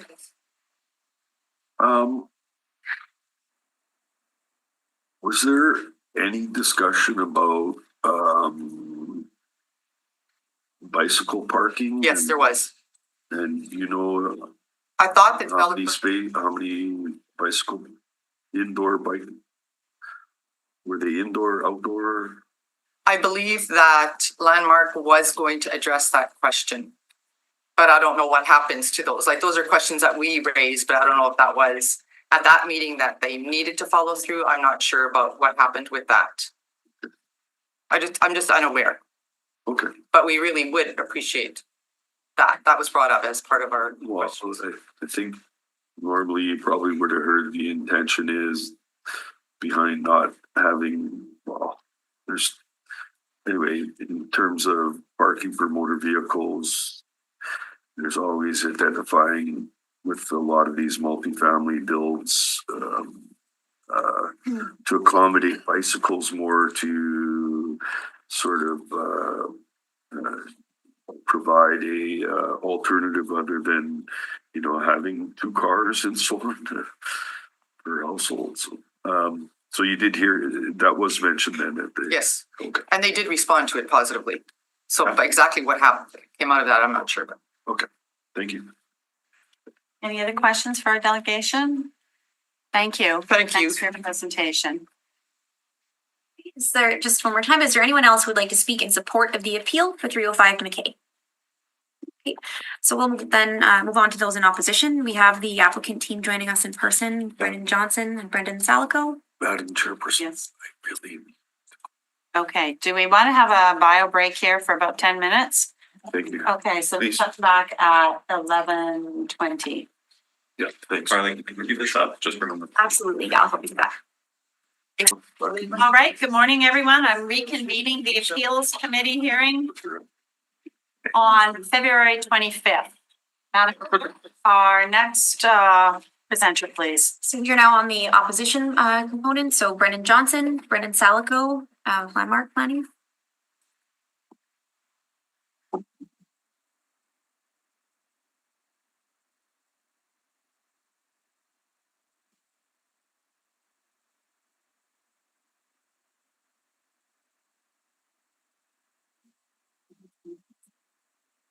Yes, it should be in the front. Resend the link. Okay. Good morning. Good morning, councillors, clerks, and administration. My name is Brendan Johnson. I'm a planner at Landmark Planning and Design, joined by my colleague Brendan Salico. Thanks for the opportunity to present to you today regarding this project on 305 McKay Avenue. And we also just wanted to extend a thank you to the appellants for giving up some of their time to be here and follow along in the process as well. We are here on behalf of FutureMark, who's a residential and commercial development company. And just briefly for the site context, it is 3.7 acres as the planner introduced at the northeast corner of McKay Avenue in RB Bay. And it currently contains an industrial warehouse. And as we heard from some of the previous speakers, there are a number of businesses in there and various manufacturing types. Also, just for site context, this image helps to demonstrate those long blocks that were discussed between Rothesay and Henderson, and just sort of the area context where there is a diverse mix of housing types ranging between single family, two family, and then all the way up to large scale multifamily as you get closer to Rothesay and Edison. At a public hearing in January, the East Kildonan and Transcona Community Committee recommended approval of the subdivision rezoning and variances as applied for. The subdivision and rezoning are scheduled for first reading later this week. And as was also covered in the planner's overview, the majority of the variances are technicalities because the development will be subdivided into two separate parcels. And the reason for that is because often for financing purposes, buildings are required to be on separate titles. So these variances, they don't have any impact on site layout, massing, or setbacks of the overall development. And the variances that we are seeking related to yard setbacks, they actually allow for those buildings to be brought closer to the RB Bay and McKay Avenue intersection and further away from existing homes. As an overview of the design concept, we are proposing 2 new lots. There would be 2 low-rise buildings. They're 4 stories, stepping down to 3 stories, and that's to help ensure a context-sensitive development with a total of 190 dwelling units. The buildings would be designed to have frontage onto both McKay Avenue and RV Bay, and there is a surface parking area proposed with 234 parking stalls, which does exceed the minimum requirement of the zoning bylaw. And it would accommodate all visitor parking and accessible parking as well, and the outdoor visitor bike parking. This site plan is just to help give you a sense of what the site would actually look like. So you can see both buildings A and B are oriented to that McKay Avenue and RV Bay intersection. The parking lot that would serve both of these buildings, despite the 2 lots, is located behind them. It's screened from public view. There would be significant landscaping and buffering around the perimeter of the site to also provide privacy to residents and buffer that parking area. And then those 3-story step downs to the north and to the east abutting existing homes. There's a couple of renderings just to give a sense of what this building would look like and the quality. This one looking northeast from McKay Avenue. This one towards Henderson Highway if you were on McKay. And then this one from the existing lane towards the subject site. So again, more specifically, the variance is related to the front yard and west side yard on lot 1 and the front yard on lot 2 are really to create that pedestrian-oriented design, which is called for in city planning policy documents and the low-rise development guidelines.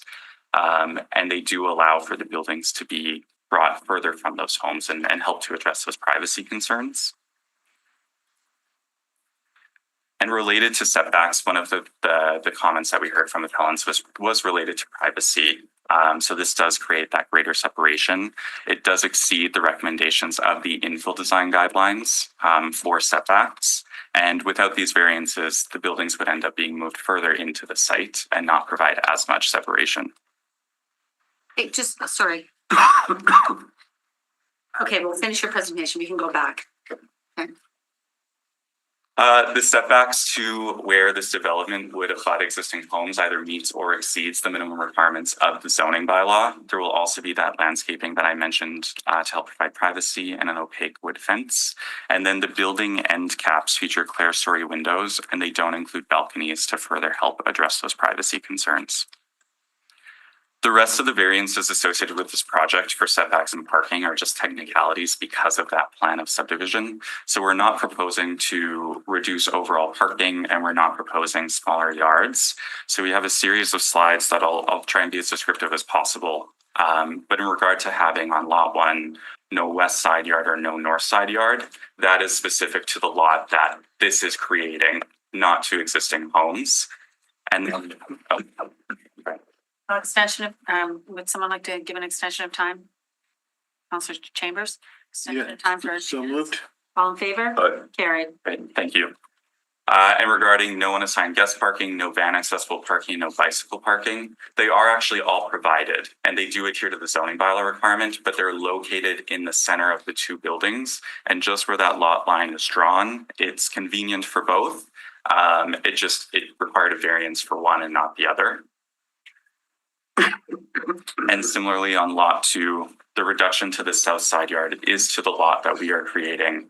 And then the parking area and driveway without access to a street or lane will be met by a cross-access agreement with the other lot. And no on-site garbage enclosure. Again, it is provided centrally located between both buildings. There were a number of topics that were brought up by the appellants that don't relate to the requested variances. And we just wanted to clarify that consideration was given to a number of these items. So regarding building height, this is an RMFM zoning district is what it was rezoned to. The proposed height is well within those permissions. And it does feature a 4-story building stepping down to 3 to help to accommodate or respond to those privacy concerns. Earlier concepts on site did consider up to 6 stories. For traffic and parking, a traffic study was undertaken and the conclusions were shared at both an open house and public hearing. Public Works has had a chance to review and there aren't safety concerns with the proposal. Traffic can be accommodated. And then similarly with parking, I think there was maybe a misunderstanding or confusion with the way the variances are worded. We are committed to providing all required visitor parking. We're not seeking a reduction to parking. We're actually providing more than we need to by about 23%. 20% more visitor parking? 23 total for the site. We're providing 20 visitor parking stalls, which is the requirement of the zoning bylaw. In terms of engagement, we do feel it was a thorough consultation process. The project. Sorry. Councillor Sharma, do you want to make a motion for another 2 minutes? So moved. All in favor? Carried. Thank you. I'll wrap up. But the project architect led 2 rounds of meetings before our office was involved. And then when we joined the project in September, we held an additional 2 open houses to receive feedback. The project does align with our Winnipeg and Complete Community policies for mature communities. And in summary, we agree with the Public Service and East Kildonan and Transcona Community Committee's recommendations that the requested variances do meet the criteria for approval. Thank you. Okay, committee members, do you have any questions? Councillor Eady? Do you have any indoor bicycle parking?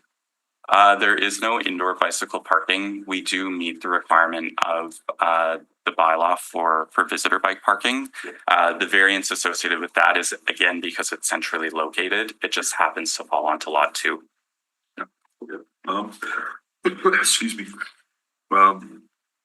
When you did your 2 consultations, how far did you go? Did you go to Springfield Road south to Edison and from Henderson up to Rothesay?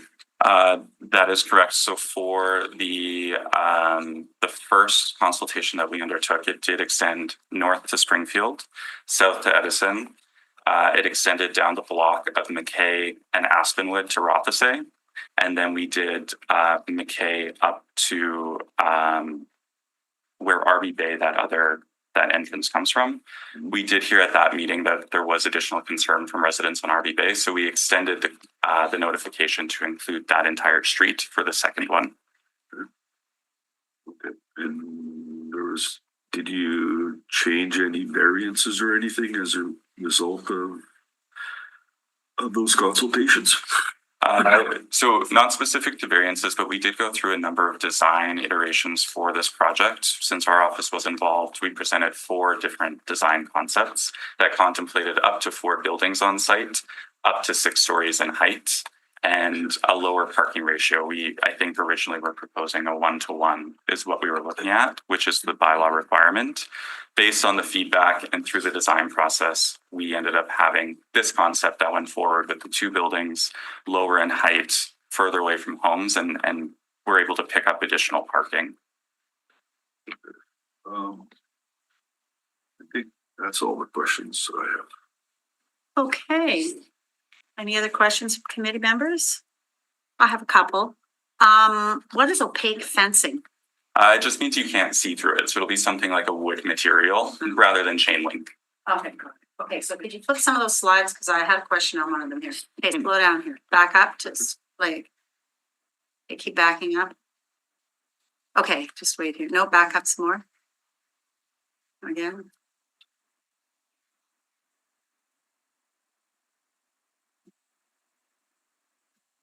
Okay, there it is. Okay. So,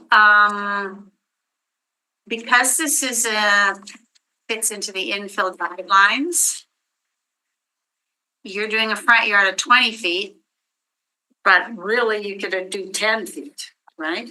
Based on the infill guidelines. Based on the infill guidelines. Same with the west side yard of 15 feet, you could actually do 6. Yes, I think there's some connection between building height and those setbacks in terms of what would be supportable, Right. but that's correct. Proposed for your proposed story. Okay, and it was rezoned, so you could actually do 6 stories. Okay, so let's go to the public engagement part, the slide.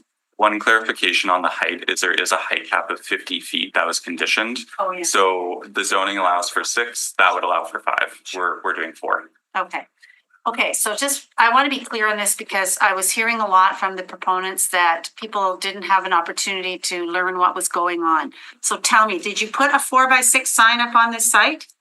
As part of the posting requirements for the public hearing, yes. And which direction did it face? What's frontage? Is frontage facing? It requires, signs are required to be posted on all public rights of way. So I believe that this would have been right at the corner of RB and McKay. I believe clerks may be able to confirm the exact location. Okay, so we know it went up. I'll get the clerks just to look and find out, or maybe the public service to find out where the sign went up, but at 4x6 for sure, 4x6 did. And so who had all these consultations? So the first two consultations in 2022 were hosted by Montaigne, which was the project architect. And then when our office was retained in 2024, we hosted an additional 2 rounds of open houses. So how do you notify the residents of your open houses? For the ones that we undertook, we provided direct notification delivered to the homes in the vicinity. So those boundaries that I discussed with Councillor Edie, they received direct notification. For the multifamily buildings on Edison that were included, we mailed those notification letters out. We also had the list of who was consulted from Montaigne's process that would have received email notification, and then also a newspaper ad in the Free Press Review East newspaper. You had 2 open. You had 2 and they had 2. Correct. And where did you have your 2? Where did you hold them? Ours was at the community center on Henderson, Bronx Park. Oh, Community Bronx. Center. Okay. All right. So at these open houses, what do? You stand there and you let people come and talk to you? Do you have boards or? Yeah, exactly. So we have the boards set up around the perimeter of the room that introduce all of the relevant policy context, planning considerations, preliminary design concepts. And then at each of them, we had a minimum of 4 project team staff available to answer questions and address concerns. What were your turnouts like at those 2 that you hosted? They were positive, I would say between 30 and 40 participants. And then there were also comment sheets available for folks to fill out to provide additional feedback. Okay, so you, in addition to the sign, the city sign that goes up that they could call the planner, there were 4 opportunities to understand and ask questions and try and figure out what's going on. Because it is, and if you've never done this before, like I had no idea what zoning was and variances actually when I started here, which is actually frightful, but you learn fast, right? And you have to learn about it. Okay, so you had your public consultations, you had the opportunities for people to come and ask questions. You're following basically the city council approved policies, all of them related to infill and related to size and structure and all of that. You're adhering to it all. So, people have the opportunity to give their input. It's heard, but it may not be accepted, the recommendations that the public makes. That's what I've seen occur sometimes. I can't speak for the counselor answering his phone or not or whatever. I can't speak to that. I just want to make sure that people have the opportunity to learn and understand, because rezoning is a complicated process. Variances are confusing, like splitting it, sharing space gets confusing, right? But it sounds like we've had opportunity to delve into this. And okay, let's talk about the transportation plan. So let's get to that slide. Go to the transportation plan slide.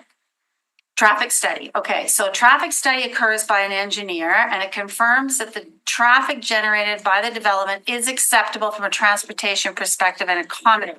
So yeah, so what you're saying is the streets are designed in a way that can handle, because there's an increase in traffic, right? So that's what this study is saying? Right. So with the traffic study, typically it's the Public Works Department that would provide the parameters of what needs to be included in that study. The engineers then go and do their traffic counts. They do their analysis based on the proposed number of units, and that would allow them to forecast how much traffic is coming in and out at what times of the day. And then they look at the classification of streets. So they look to see, will this road network be able to accommodate what's being proposed? The conclusions in this case are that it is able to.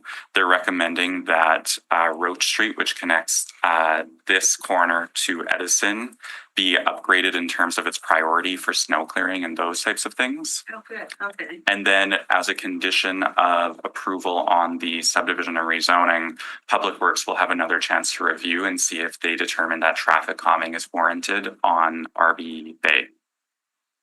Okay, say that again. Based on discussions that occurred at the public hearing for the subdivision rezoning, Right. a condition was added where Public Works deems it necessary for traffic calming on RB Bay, that the developer would be responsible to accommodate that and provide that. Oh, so, okay, so basically how that would happen, correct me if I'm wrong here. If the buildings go ahead and get built, then Public Works comes and once they're built and people have moved in and everything, then Public Works does a study on the street to see if traffic calming is needed. It'll happen more during the agreements stage. So while the servicing and zoning agreements are being written, Public Works can review further in more detail and conduct their own analysis of RB Bay and determine if it's needed. Okay, so that's really positive that that was worked in to the development agreement initially. So residents can, what would they do? They would reach out to city councilor or 311 or, and not once it's built, during when it's being built or when? Before construction. So, Okay. Kevin may be better. Might want to add something there? Sure. We can defer it. It'll be a condition within the servicing agreement. We have other conditions. So we could secure it under the sidewalk that also has to be constructed. And while everything's being built, we can leave it as the last item dangling. So basically 8 months after construction, we could be still looking at what is needed for the traffic calming. Got it. So how do residents find out more about that? How do they find out if there's going to be traffic calming or not? Like, who do they talk to? So the way the condition is worded, it would be to the satisfaction of the Director of Public Works. Public Works is going to look into what traffic calming measures can be implemented. The residents could have their input through 311 by highlighting their concerns through that, and it will be tracked and taken under advisement. Right, but who tells them if something's going on or what's going on? Yeah, They want to know, yeah, right? Yeah, there's not I don't have a firm point person. Okay, I would say they really need to speak to their counselor about that Counselor would because he's certainly- aware of this. I know it sounds like a challenge, but inundate the guy, inundate him. You know? 100% the council will be involved in the discussion. Yes. At community committee, the public service had recommended some traffic calming. There was an additional one added by the community committee at that time Okay. for the cross connection between RB Bay on the south to Okay, so that's positive. Springfield Road. So there is accommodation for traffic calming Okay. to slow it down and make it less. And of then the a- developer will fund it. developer will fund Yeah, it which is and great. construct it hopefully. Okay, so that's really good. Okay. Okay, so, and then I guess my other question is, if they wanted to see the traffic study, it is available at City Hall? Do they have to come down and see it here, or how does that work?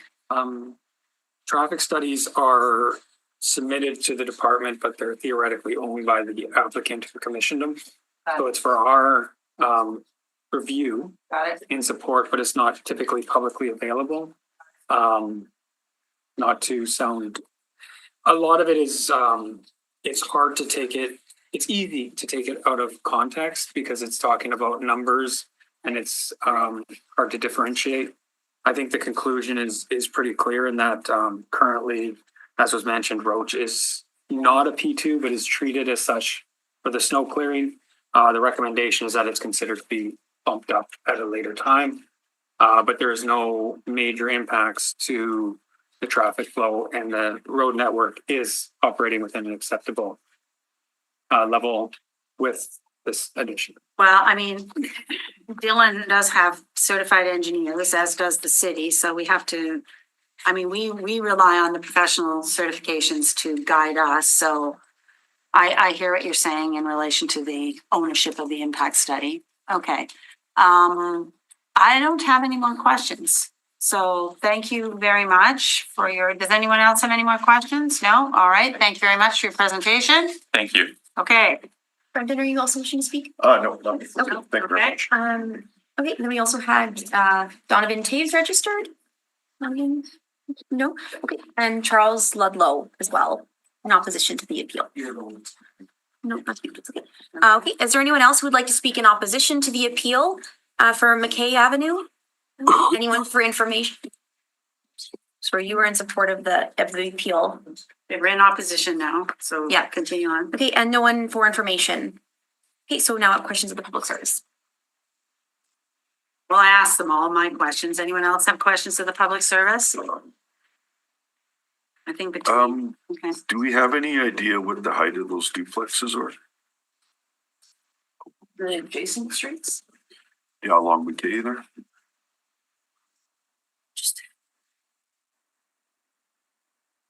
Imagine they're 2 stories. If I recall. They're directly across from the site on McKay. They range, they're like 2 and 2.5, 1.5, 1 stories. Just several. So some of them would be kind of close to 30 to 35 feet. Or maybe the 2-story ones, yes. Right. One more question. So this, there's the industrial use that's been with the zoning. I'm not sure if we've got the bylaws coming to council this month, but so is this specific area like being looked at as a kind of a longer term redevelopment into a residential? Or is this just considered a mature community? See, probably both. I mean, it is a mature community, so it's an ideal site. Well, just there's an industrial use right in the middle of a whole bunch of residential, so that's a legacy of, I guess, the old railway coming through there. I don't know. Yes, and then there were mentions of understanding that this site would be redeveloped at some point, mentioned by some of the appellants, et cetera. So there was understanding that this would eventually be redeveloped. It's just as trends change, what's ideal here was the multifamily proposal. Yeah, okay. Well, I was just noting that. Okay, that's all. All right. All right. So if we've got no more questions, next up. So we will go back to the appellants to speak in rebuttal. So Elmer Thiessen and Peter Vlaming, you'll each get an opportunity to come back to speak in rebuttal to comments made. Just no new information is permitted if you wish to speak again. Anything that you've heard here today, if you want to come back and say anything or speak to it, you're welcome now. It's your chance.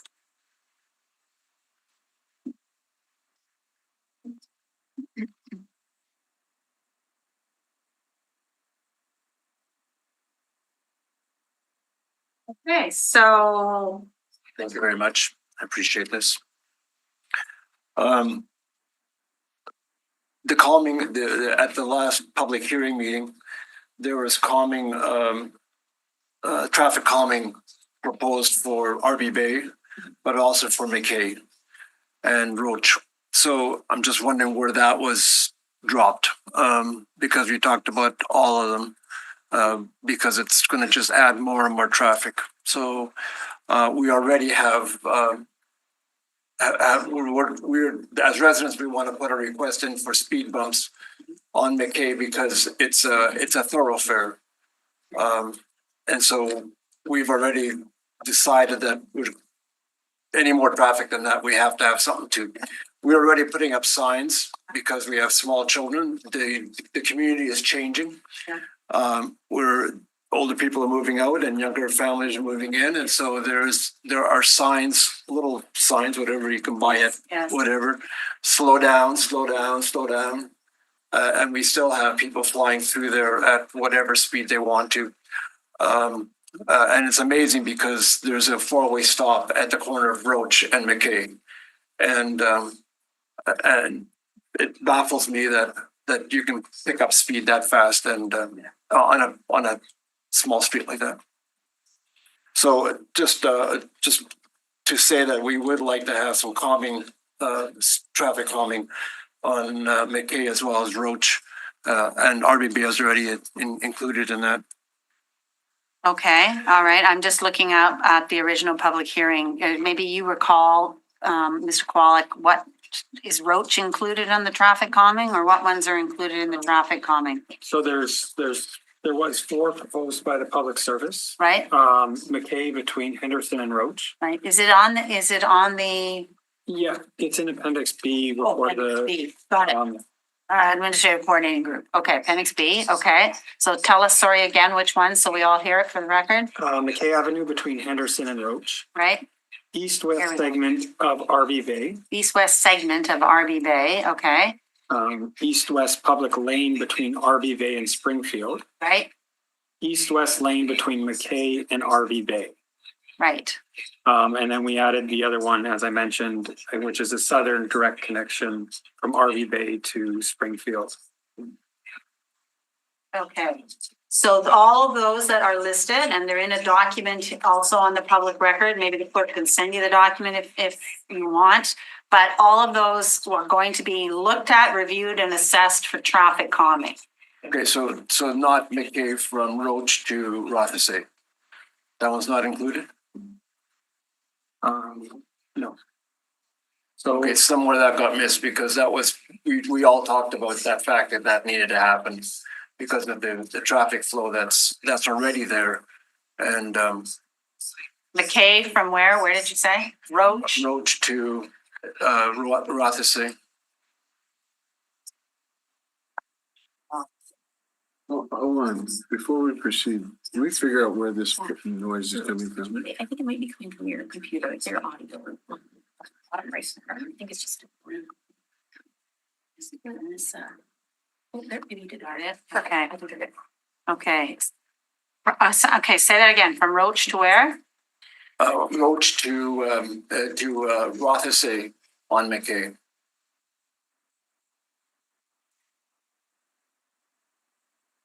Because the residents were already putting up signs before this development was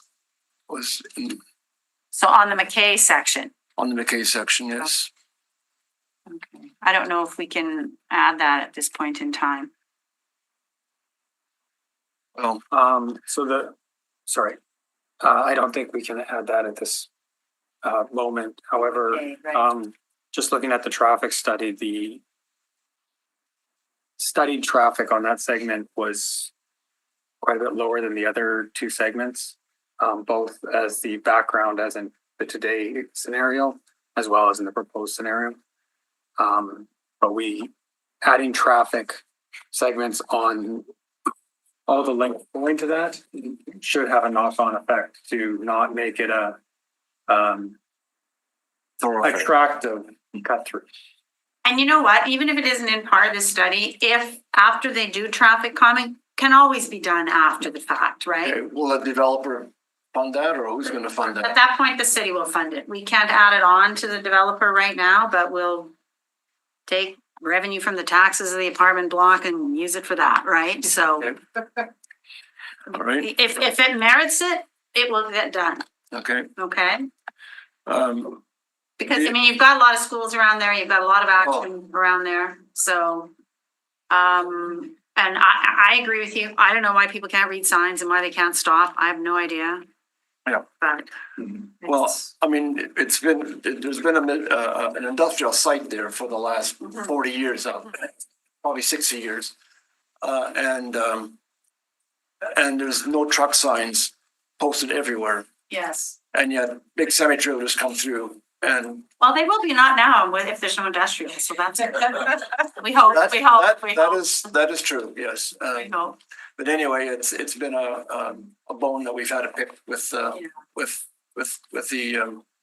actually the Mr. Dyke, who was the owner, he agreed to buy a sign and to tell truck drivers to turn from McKay onto Roach and onto Edison. Oh, yeah, So we made a sign and I was part of that right, development because we were just so frustrated with the trucking Right. industry that they didn't understand. And it's only gotten worse in the last 2 years now since Mr. Dyke sold the property. Well, it sounds like you have a tight little community there and Yes. you know, and it's good to give your input to your area counselor and email multiple times if you have to. But a development like this will definitely change the dynamics of the neighborhood. It is where the city is moving to in densifying versus more and more suburbs, right? Because it's already there, it handles sewer and water, buses are there. Yep. Do you have any more Just comments? that, once it's built and we realize that the combined sewer is overflowing, who's gonna replace that? Is it gonna be the taxpayer that's No, gonna replace that? they would not approve it if it couldn't have the capacity. They would not approve it if it couldn't have the capacity. So there's many developments that we work on. I know in Councillor Chambers' ward, there's areas where he cannot have any development because they're at capacity. So if developer has put in pipes or whatever, but I checked into all that before. it's all checked into ahead of time. Okay. That's the residents that are saying to me, if there is an issue, who's gonna pay for it in the end? Yeah. And is it going to be the residents on the street who are now going to have to put the No, the bill in sewer their and water pockets? department has looked at it and they would not approve it or recommend it unless there was capacity. Mr. Grolick. Can I make a point? Oh, sorry. No, please, Counselor. Just in regards to, given the size of this lot and everything, they're gonna have higher land drainage, requirements to keep water out of a combined sewer. That probably doesn't exist for many of the homes that were built a number of years ago, so usually you'll find combined sewers, they overflow when they get too much land drainage water. So this place here, they're gonna have to deal with it. And there's various ways of doing that, so I just want to make that point. Being the chair of water and waste. Okay.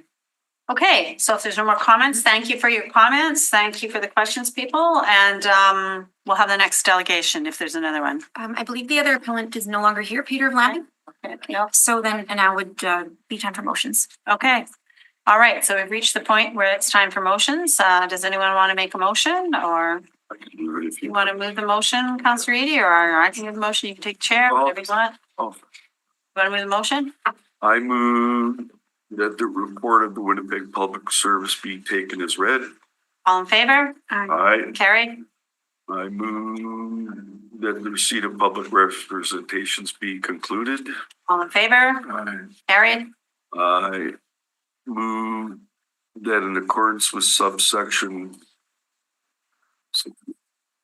247(3) of the City of Winnipeg Charter, the variance is consistent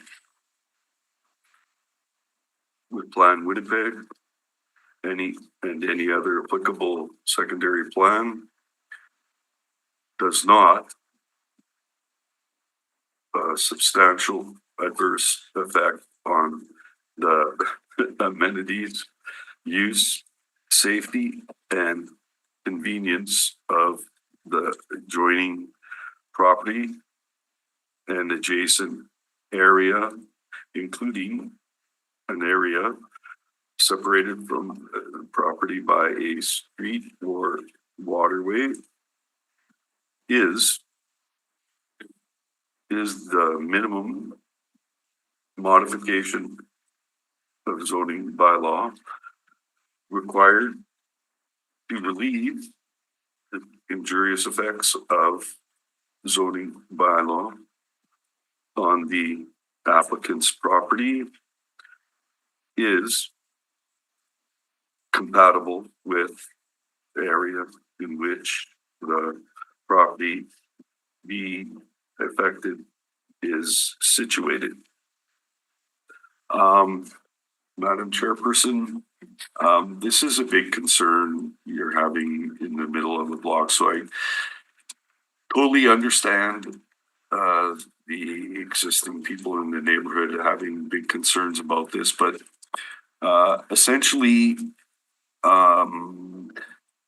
I think it's probably more adverse effects on the neighborhood having industrial, some level of manufacturing happening in the middle of a residential neighborhood. And this particular rezoning, the variances require, well, they provided variances here to ensure that they have less effect on close by neighbors. And the city is, through a traffic study and such, has taken care of a lot of consideration in regards to the added motor vehicle traffic that will happen on McKay and RV Bay as a result. And those are my reasons for not supporting the appeal. All right. Any comments or additional comments from other committee members? All right. All in favor? Right. Carried. Oh, sorry. Sorry. Yeah. I move that the appeal be denied and the decision of the East Kildonan Transcona Community Committee be concurred in. All in favor? Aye. Carried. I move that variance order DAV 18163/2026 be confirmed. Be confirmed. All right. All in favor? Carried. I move that the public hearing with respect to these appeals be concluded. All in favor? Aye. Carried. Please note that the committee has made a final decision on this matter, which is not subject to further appeal. Okay. Now what we're going to do is we're going to break. Do you want to break for 45 minutes or do you want to break till 1 o'clock? It's 12:05, so how about 1 o'clock? 1 How o'clock. does 1 that work? o'clock, yes. So we'll reconvene at 1 o'clock and for our third hearing then. Okay. Okay. Good afternoon. I'd like to call back into the meeting, the Appeals Committee, Public Works Appeals Committee. Now we're going to hear our third appeal for today. And Madam Clerk, maybe you'd like to start us off. Sure, thank you, Madam Chair. Item number 3 is an appeal against the decision of the East Kildonan Transcona Community Committee to approve a variance for 1820 DeVries Avenue under file DAV 198989A/2025D. Members of committee, please note communications were received in opposition to the appeal, which have been distributed to all members of the committee. We have no one joining us over Zoom, so we can move on to the brief summary from our planners. I'm sure. So the subject property is on the west side of DeVries Avenue. It's between McIver Road and Sun Valley Drive. It's in the Springfield North neighborhood of North Kildonan Ward. The site's about 3.28 acres in area, and the property is currently occupied by industrial buildings and storage. So the applicant is seeking 3 variances. They're related to density as well as accessory parking area requirements. And this is to establish a 179 unit multifamily dwelling. Again, all the variances were recommended for approval by the Public Service. This application also had a subdivision and rezoning application. Again, on January 7th of this year, the East Kildonan Transcona Community Committee recommended approval of the DASZ application, changing it from M1 manufacturing light to an RMFM zoning district. And then on January 29th this year, council adopted the DASZ application. The DASZ application also included plan approval, as well as that the developer shall not have any buildings or structure within the area. It's about 0.24 acres. That's closest to DeVries and Sun Valley intersection. These are lands that were needed to be protected for public works purposes. So in terms of the support for the variances, there's one for a reduced lot area per dwelling unit. RMFM is 800 square feet per dwelling unit. The development proposes a lot area of 798. So we believe this is a minor departure and we support this variance. And there was a variance for reduced front yard setback. So a front yard setback was calculated as 25 feet. The development is proposing a front yard setback of 2 feet to the accessory parking area.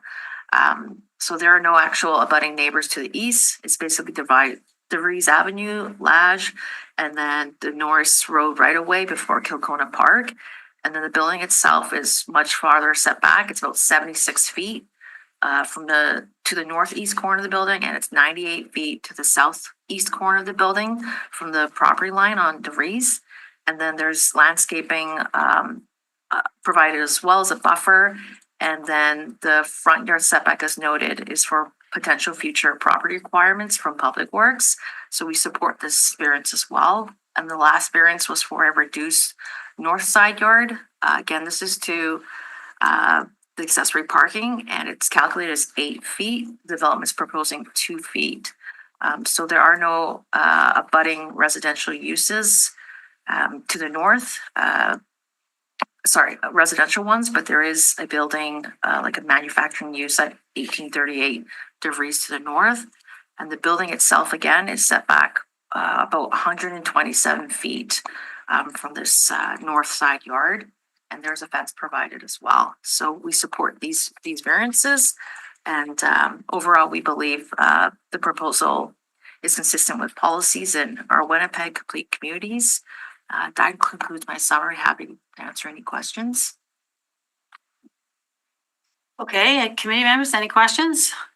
I just want to run down the variance again. Okay, so one is the lot area per dwelling unit. Okay, so a reduction of what, like 2 square meters? Per dwelling unit, yes. Per dwelling unit.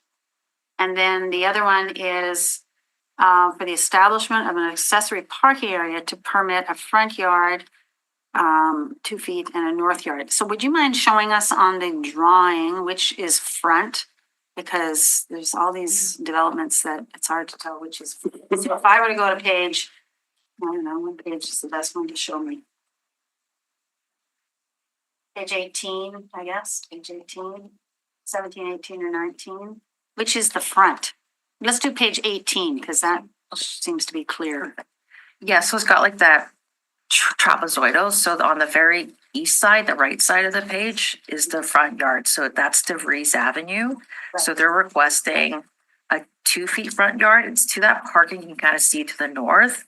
It should be 25 feet for the zoning bylaw. So to the south, we see all the green space. Yes. and that probably complies, but there's half of the lot, it's only 2 feet where you've got some shrubs and trees in there, and that's an entry point too, right? The approach, yeah, to got enter the building. Okay, so that's 1 2 foot, and what's the other one? And then one is to the north there, that shorter end on the top of the street. Right. And again, you can kind of see the parking stalls there. So that setback should be 8 feet, but they're requesting 2 feet to that parking area. But you can kind of see the outline of the building itself. It's much farther south, about 127 feet. And just let me know one more question. So then these are just the 3 variances that we're talking about today. Yes. We're talking about the size, unit size, and we're talking about the 2 feet on each side, on and to the north. And we're not talking about anything else. Okay, all right. Councilor Reedy? So it's gone to 2 feet to accommodate already existing parking lot? No, this would be proposed new parking, existing condition, just looking on the site. It's just like a gravel surface area. So they're proposing their parking on that north boundary, and it goes 2 feet from the property line. And then on the other side, the neighbor, it's like a manufacturing use to the north. Right, I'm just trying to understand why this development, you're saying it should be 25 feet and it's 2 feet. So I'm trying to understand, like, was there no space other than around there to accommodate parking for how many units again? Sorry. The total is about 179. 179, so they're requiring the variance so they can get enough parking spaces. Yeah, I believe they meet, maybe, they just meet the requirement for parking, yes. Oh, sorry. Just. Right, so the amount of parking spots they need has led to the need for these two variances on the north and on the west side. Okay. Yes, and we have typically supported parking areas close to some of the property lines. And in this case, we felt the impact to the north with a manufacturing use, but there would still be fencing, other types of buffering. Right, there's still gonna be a fence there. Yeah, we're open to support that, yes. Okay. And what is the fencing on debris? What kind of fencing do we have there? Is there any fencing? Can't say for certain, looks like there's some opaque screen. And yes, there's a fencing along DeVries by that parking area. And then on the other side of the parking area, because there's about 6 stalls, but it doesn't go to the corner of DeVries and Sun Valley. It's just to screen and buffer those two parking Okay. areas. Okay, any other questions to the public service? If not, Madam Clerk, our next presentation.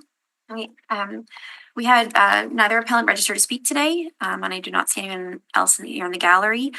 We have our applicant team joining us. So again, just for the record, there's no one else here who would like to speak in support of the appeal for 1820 DeVries. Okay, so just there were 2 submissions, right? Like I'm just looking at the submissions. So there were 2 letters of appeal. 2 letters of appeal, right? 2 letters of appeal. There were no additional submissions sent in from either appellant. Right, and the reason for their appeal is not focused on actually the items that are on the variances today. Right there, the project is kind of like the last one. The project's too big, doubling the neighborhood, increased density. And then another one is focused on the transportation plan, I guess, and conflict points and visibility and, okay. But they're not, the letters that were written in, I guess my point is they're not speaking to the variances that we're dealing with today. Okay. Okay, just.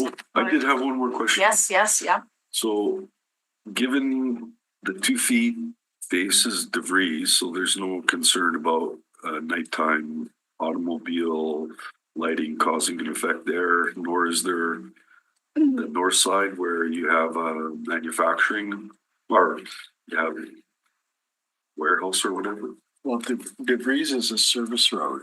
Oh, I know what DeVries is. Yeah, I grew up close to that area. I know it was. I've knocked on doors. There you go. The north side has that opaque fence. It's going to be 6 feet since that's the Oh, it is the yard. opaque. Okay. And then on the DeVries side, because that's the front yard, there will be the fence. Plus there is I'm just saying, I don't landscaping. think we would have a, I'm just trying to. Yeah. But all of the parking will be on the inside of the building, so to speak? Like you won't see it from the street? From DeVries or from 59 Highway? The parking area is to those corners and those edges, but there are. But it's to the west of the building, correct? Both sides. There's some behind the building and some to the north of the building, and then some at the front of the building, technically. But there's buffering and with landscaping and the fencing to help mitigate some of those impacts. And yes, there's the service road itself with DeVries before you even get to Lash itself. So I'm just looking at some of the reasons why the project is too big, a doubling of the neighborhood, more than 179 units, an unacceptable increase in traffic density, which affects the area streets and Sun Valley School, massive increase in new students and a strain on the daycare in the same school system. Anyway, I guess are we, there's nobody here? No, there's no one here. Even the applicant's not in? applicants. Okay, so now the next step, Madam So Chair. now we'll Madam- move on to hear if there's anyone in opposition to the appeal, and we do have the applicant team here with us in person today, registered as Jennifer Lim and Frank Coach Schultz. Sorry if I mispronounced your last name. Jennifer and Frank. Thank you, Madam Chair. If it pleases the appeal committee, when the 5 minutes elapses, if we could just extend it the additional 5 for Frank, because we'll present together if that's okay. Sure. So thank you very much, Madam Chair, members of the committee and administration for the opportunity to present regarding the appeal of the variance application for 1820 DeVries. In your packages, there will be an attachment for the presentation that was prepared for the community committee meeting for Fox Hill Properties. I'm just going to briefly go through it. I would like to just, of course, note that Frank, the owner of Fox Hill Properties, is here with me. He is the developer for this property. Nolan Plogman of Concord Projects is the contractor. He sends his regrets for not being able to be here with us today. At large is the architectural firm. Barnes and Duncan will be taking care of the planning, the municipal engineering, and the surveying on the site. And Landform is the landscape architects. So in terms of the overall project, we did have a community open house in February 2025, 2 years to the date in a couple of days from now, and undertook some different amendments to the application in response to that community engagement. We did make a submission early in the springtime and then found out through Public Works that there will be a road allocation required, which required some significant redesigns to the project, which is part of the main reason why the parking is now situated the way that it is. So the green space that can be seen at the corner of Sun Valley and where it meets up with Lajmodi DeVries area, that is really in response to where a future road requirement will be. And so at this point now, the building's been pulled away from the hydro corridor that's over to the west, and the parking wraps around. We have now gone through the process. I understand it's gone through the bylaw process, 179 units. They are looking at 5 levels of apartments, with the first level being the parking. So currently there's 78 indoor heated parking stalls and 191 surface parking stalls, which means that we are actually meeting the 1.5 parking ratio. We're not at the 1. So just in response to, are we meeting the requirements, we're exceeding it by far because we understand the need for having on-site parking available. So in those packages, you will see that current site plan, as well as you will see the previous site plan, just for comparison's sakes. I won't go through that any further because I do want to address some of the matters that were raised. I'm going to break it down into 4 points from the concerns that were brought in by the appellants. So in terms of the project is too big, 179 units. So respectfully, we understand that there is anxiety with a lot of area residents with change in the perception that it might be too big. Focus specifically to these variances, we want to be mindful that this is 0.25% of a change to the lot area variance from 798 square feet to 800 square feet. It doesn't change the building's height, the massing, or the unit program. And effectively, it's a rounding level adjustment to numeric standards. It doesn't drive the perceived scale. In terms of the north and front yard variances for the parking layout, it is the parking and not the building that's asking for those variances. The building sets well back, approximately 100 feet, just slightly shy of from DeVries, roughly 70 feet from the hydro corridor. Which past that is the nearest single family homes. So the variance does not intensify the building from form that people will see or experience. The bottom line is that the concerns about size are understood, but they aren't caused by or worsened by these minor variances. The second aspect that was raised as a concern was the traffic and school area safety. Of course, safety for children and families is paramount. We definitely recognize that. In terms of the response on the variances, the lot area variance is the minimal and doesn't change the trip generation in any meaningful way. The parking yard variances were reviewed by staff to optimize site circulation and keeping the building mass set back with landscaping and fencing for screening, design choices that improve on-site function without pushing issues onto the street. These also address broader network items, intersection geometry, area-wide speeds or traffic calming tools, and public works matters that can be addressed separate from this application outside of the variance. In terms of the cut through on Aberhill and Sun Valley and the proposed 30 km/h zone, Residents' observations about the cut-through patterns are important. The parking yard adjustments to the front and the north side don't alter the external intersection control or the routing. They simply position stalls and landscaping appropriately relative to DeVries and the industrial lot to the north. And if Council or Public Works sees merit in a 30-kilometer-an-hour calming measures, those tools can be pursued separately. They aren't contingent on denying a parking setback or a 2 square foot unit average variance. Bottom line, street designation and calming are citywide policy tools. These are site-specific variances, neither triggered nor precluding them. So Sherman, want to make a motion? Are you done? A few more minutes. I have the fourth point and then my concluding remarks. I'll move, extension of 2 minutes. All in favor? Or go ahead. Thank you very much. So the fourth point was the preference of the RMFS instead of the RMFM. The appellant supports redevelopment and asks for a lower density. And in response to that request, the zoning is addressed under the companion DASZ file, which the public service and committees have advanced. Today's question is not what zone is appropriate, but whether 3 minor variances are already supported under the RMF standards and if they're reasonable. The 2 square foot lot area adjustment and parking yard setbacks are implementation details that help to help the approved concept function safely and compatibly on a large corner site on collector roads. The bottom line is the request to downzone is beyond the scope of this variance appeal, and the items before you are technical, minimal refinements that maintain compatibility. In closing, the appeals raise broader policy and network questions, but the matter before you is 3 minor technical variances. They do not increase massing, do not create adverse traffic effects, and are fully supported by the public service due to the site setbacks, buffering, and context on the collector roads. We respectfully request that council dismiss the appeals and uphold the variance order. Thank you very much. Okay, Councillor Chambers? Was a traffic study done? No, there was no requirement, so. Okay. Okay. Any other questions? I have a question. Councillor Beatty? You might have stated it, but how far down Sun Valley is the actual Sun Valley School? Question for the public service. I don't know that answer offhand. Quite a distance. It is quite a distance, yes. Okay. And there is a 30-kilometer zone on that, in front of that school. In front of that school, yeah, on Sun Valley Road, yeah, okay. Yeah, I mean, it was mentioned about that traffic, but I don't see how. I think most of the kids going to Sun Valley School are coming from other directions than DeVries, but okay. Okay.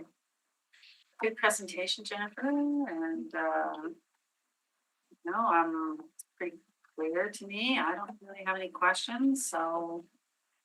Do you have any questions? Anyone else have questions? No? Okay, so, Frank, would you like to speak as well? No, I'm just here to answer any questions that maybe anyone has. Thank you, though. We appreciate your time. Thank you so much. Oh, wait, I do have a question.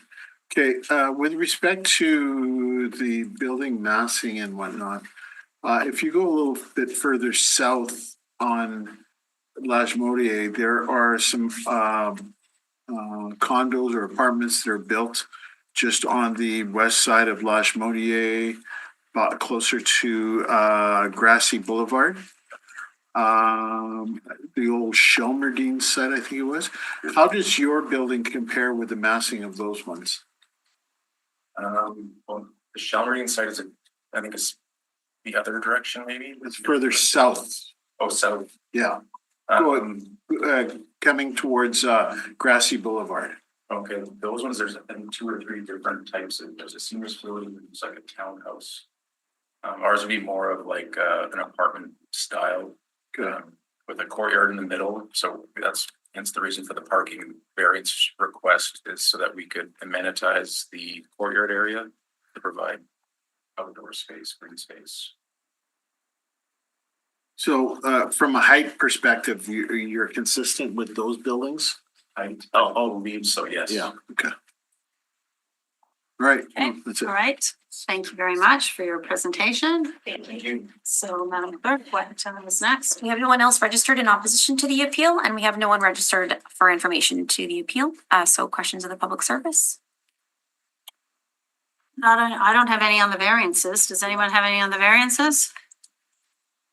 No? Yeah, Okay, I'm ready to move a motion. Councillor Chambers is ready to move a motion. That the Winnipeg Public Service report, that the report of the Winnipeg Public Service be taken as read. Okay, all in favor? Aye. That the receipt of the public representations be concluded. All in favor? Aye. That in accordance with subsection 2473 of the City of Winnipeg Charter, that the variance is consistent with Plan Winnipeg and any applicable secondary plan does not create a substantial adverse effect on the amenities, use, safety, and convenience of the adjoining property and adjacent area, including an area that is separated from property by street or waterway, is a minimum modification of a zoning bylaw required to relieve the injurious effects of the zoning bylaw on the applicant's property and is compatible with the area in which the property to be affected is situated. In my supporting reports, again, these are just technical variances. And again, in terms of needing housing, this is a perfect development plan. Creating density near residential areas such as Sun Valley or Sun Valley Estates, is that what it's called? I think this is a great project and would like to see it go forward. Okay. And I'll be supporting it. I don't see any traffic related to it having any adverse effect, and the variances make sense in that they're creating a better living space when it comes to the 2 feet on north and the west front. Yeah. And sounds like they have a good buffer away from Lachemordier, which could be very, very loud. Yeah. Madam Chair, I appreciated the presentation. I did have some questions of clarification, but through Jennifer's presentation, it was they were answered. Thank you. Okay. Yeah, it looks like a great project. So, okay, so those are your comments. All in favor? Aye, carried. I move that the appeal be denied and that the decision of the East Kildoran Transcona Community Committee be concurred in. In favor? I move that the variance order DAV 198-989A/2025 be conferred in. Confirmed. Okay. All in favor? I move that the public hearing with respect to this appeal be concluded. All in favor? Aye. Carried. Please note the committee has made a final decision on this matter, which is not subject to further appeal.